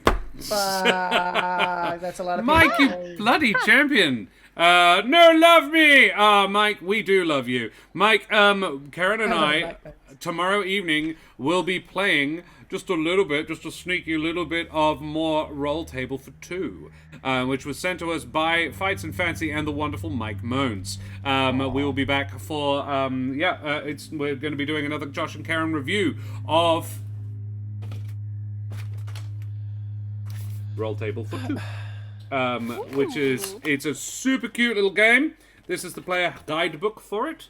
So it's not very thick. It's string bound along the edge. I don't know if you can see that very well. String bound along the edge, and it's been intensely popular. Actually, they've done really well, and their viewers are their people. They can't print them fast enough, which is awesome. And the box that you get comes with everything you need. So there are character sheets. There are pencils, because it's a game for 2 people, and this one has the first 2 sessions in it. A session being about a game's worth, about a 3-hour session's worth of stuff, and all the method for character creation. Each one's about 70 pages long. There's a single little green dice, which is all you need. Which, if I had any notes at all, I'm like, more dice. But that's the dice goblin in me, and. Yeah, they're illustrated. They're not paying me to say this as well. They're illustrated. They've got maps. They've got tables, and it's DM-less. So a married pair or a pair of friends or siblings could play this together and without a DM at all, which is really, really neat. They also have amazing 5e resources on their webpage and the best stickers, apparently. They are excellent. Thanks so much, Mike. I will send you a link to the YouTube of it so you can send it to them and say, hey, my friends loved it, because we did. We hecking loved it. Karen and I are playing Sasa and Frass, who are basically Trevor Belmont and the wizard girl from Castlevania, Cypher from Castlevania, and it's super cute. Actually, we immediately just slipped into character, and it worked really, really well. Cypher, Karen's character Sasa has already won a drinking competition, and we were like, oh, this is going to be something Frass is going to be up for. But then it became obvious that the way it was going to mechanically work was that Cypher would be way better for doing it, because it's a spirit check, which she has tons of and he does not. So, yeah. The wizards are the best at the drinking games, but he won betting on it. So that was super fun. Yeah, heartily endorse that game. Really, really fun. Go check them out at Fights and Fancy. I feel like have it in here. Faff? Yeah, there you go. Check them out at fightsandfancy.co.uk. There you go. Boom. So, guys, who the absolute heck have you been today? Because, Mike, you're rating us just as we're ending. Sadly. We've just done our favourite moments. This is our first day back in the world, but we will be back tomorrow evening, 6 p.m. AWST, or about 4.5 hours ago tonight. So 4.5 hours back in time, but tomorrow. I like to finish simultaneously. Yeah, well, look, we'll tell you what. Why don't you guys stick around and we will all go and raid the Eldritch Scribe together. If you want some D&D, that's what they're doing. They're having their Kingslayers ongoing campaign. It's a big-ass world. Des is another excellent DM and a fellow stream team buddy. And yeah, they're doing some excellent storytelling over there. We did some wonderful fantasy pro wrestling minis. Ooh! Heck yes. Let us just have a quick shout-out to Mike Moans, because guys, if you want an amazing mini painter, and you bloody well should, check out the excellent Mike Moans. They're a splendid being, a lovely individual, and a Manchester-based streamer, I believe. So if you want to go and support somebody on the other side of the pond, back from my, not home neighborhood, but home country, you can check out Mike Moans there. He's also over on Kick as well, which is something we're considering doing too. So yeah, Rachel, who the heck are you? Hello, my name is Rachel Fukar. I'm a writer, actor, creative trash at large. You can find me on various crumbling social media platforms where I will tell you about whatever creative things I'm doing at Rachel Fukar, because I got a weird last name and I'm gonna reap the benefits, baby. You can also find the book that I wrote, The Rings of Mars, on Amazon, digital only at the moment. I am working on getting the hardcover happening again, but if you buy it, that would be very cool and would make me smile. And if you do, I promise, I will not turn your skull into a drinking goblet and do shots out of it. I won't do that if you buy the book. Almost wholesome. You were so close. I know what the people want. The people want to be threatened, all right? They do. We do like that. You weirdos. You're freaks. I wasn't going to say anything. Everyone loves a muscle mummy. That's right. Oh, Lord. Rachel, can you describe said skull cup to me, please? I did ask before and we never actually got around to it. Oh, well, box-shaped. But since it's a weird, freaky demon thing, like marbling, sort of more of a stone texture, but like almost a reddish marble. Ooh. But in the shape of a skull. Cool. Yep. And the handle is very much homemade. She is carved the handle out of a different bone. And that's it's carved out of the jaw. There you go. So it's basically the upper half of the skull, and then the handle is carved out of the jaw, and then she sort of tied it together. It's very sort of, I did this in 20 minutes with the tools I had to hand. She scrounge crafted it for you. I love that. She's I a love map it. edge. Of course she did. And, love it. Excellent. Jack, who the heck are you, mate? Well, Trish, you're Hi. keeper. Thank you for that. Hi, my name is Jack O'Brien. You can find me on the socials and on Twitch at Jack Squarepeg, where I run tabletop RPG edutainment, and will soon be hosting an upcoming Call of Cthulhu stream set in New Mexico in 1892. That's right, we're going Western, yo! With this very Roro and Dan, Rachel Foucault's husband and player on this very channel, Corsair's Cove, for our previous Halloween special. If that is your thing, along with the occasional video game potluck, come check me out there. I'm also a professional game master, and you can hire me for D&D and many other systems run professionally. You can find me at www.dungeonmasterforhire.com.au for those things. Thanks, everybody. Splendid. And Roro, who the heck are you? Hi, I'm Roro, and despite the name, I have little to nothing to do with rowing or boats. You can find me over on Instagram at Crowdventurers to see photos of my many travel adventures, upcoming projects, and my dog Charlie with the large ears. And here on Monday nights for a while now. And apparently one of my arms is frozen, so I am going to row away with one arm and not the other. But the other arm is frozen on the screen. You'll have to do the rowing for me. We're just going in a circle. Oh, that is weird. Yeah, round and round. Where she stops, nobody Very knows. odd. And Mesdames, Monsieur, Dame Unterherren, and beings of indeterminate gender and persuasion, I be Josh the Pirate. You can find me here on my channel, Corsair's Cove, where I run D&D and other RPG-related games with my lovely wife, Karen, the mother of bunnies, and all of my marvellous friends. I will be back tomorrow evening at 6 p.m. AWST or GMT +8 for some more Roll Table for Two, where Karen and I will probably look to finish what came in the box, but we're not going to rush it because it's good fun and we don't want to spoil it. Then on Thursday night we will be back for the another episode of Monsters and Magic. However, we will not be back for that next Thursday, because next Thursday is a quite special event. Next Thursday will be the 3rd year anniversary of Humblewood, of the Humblewood world and games in it. We have done 10 seasons, well, not quite 10 seasons, but we're on for our 10th season in the Humblewood world in that 3-year period, which is pretty insane. And we will be having a special 3-shot run by the wonderful Brendan Ellis. Somebody else is taking the DM reins in my Humblewood world after 3 years of just being me. Brendan is going to take over and run an adventure from the Candlekeep, but reset it in Humblewood. Jack will be playing Tali, his Candlekeep character. And yeah, I will be there with a brand new character. The wonderful Ellie B will be joining us for that game as well.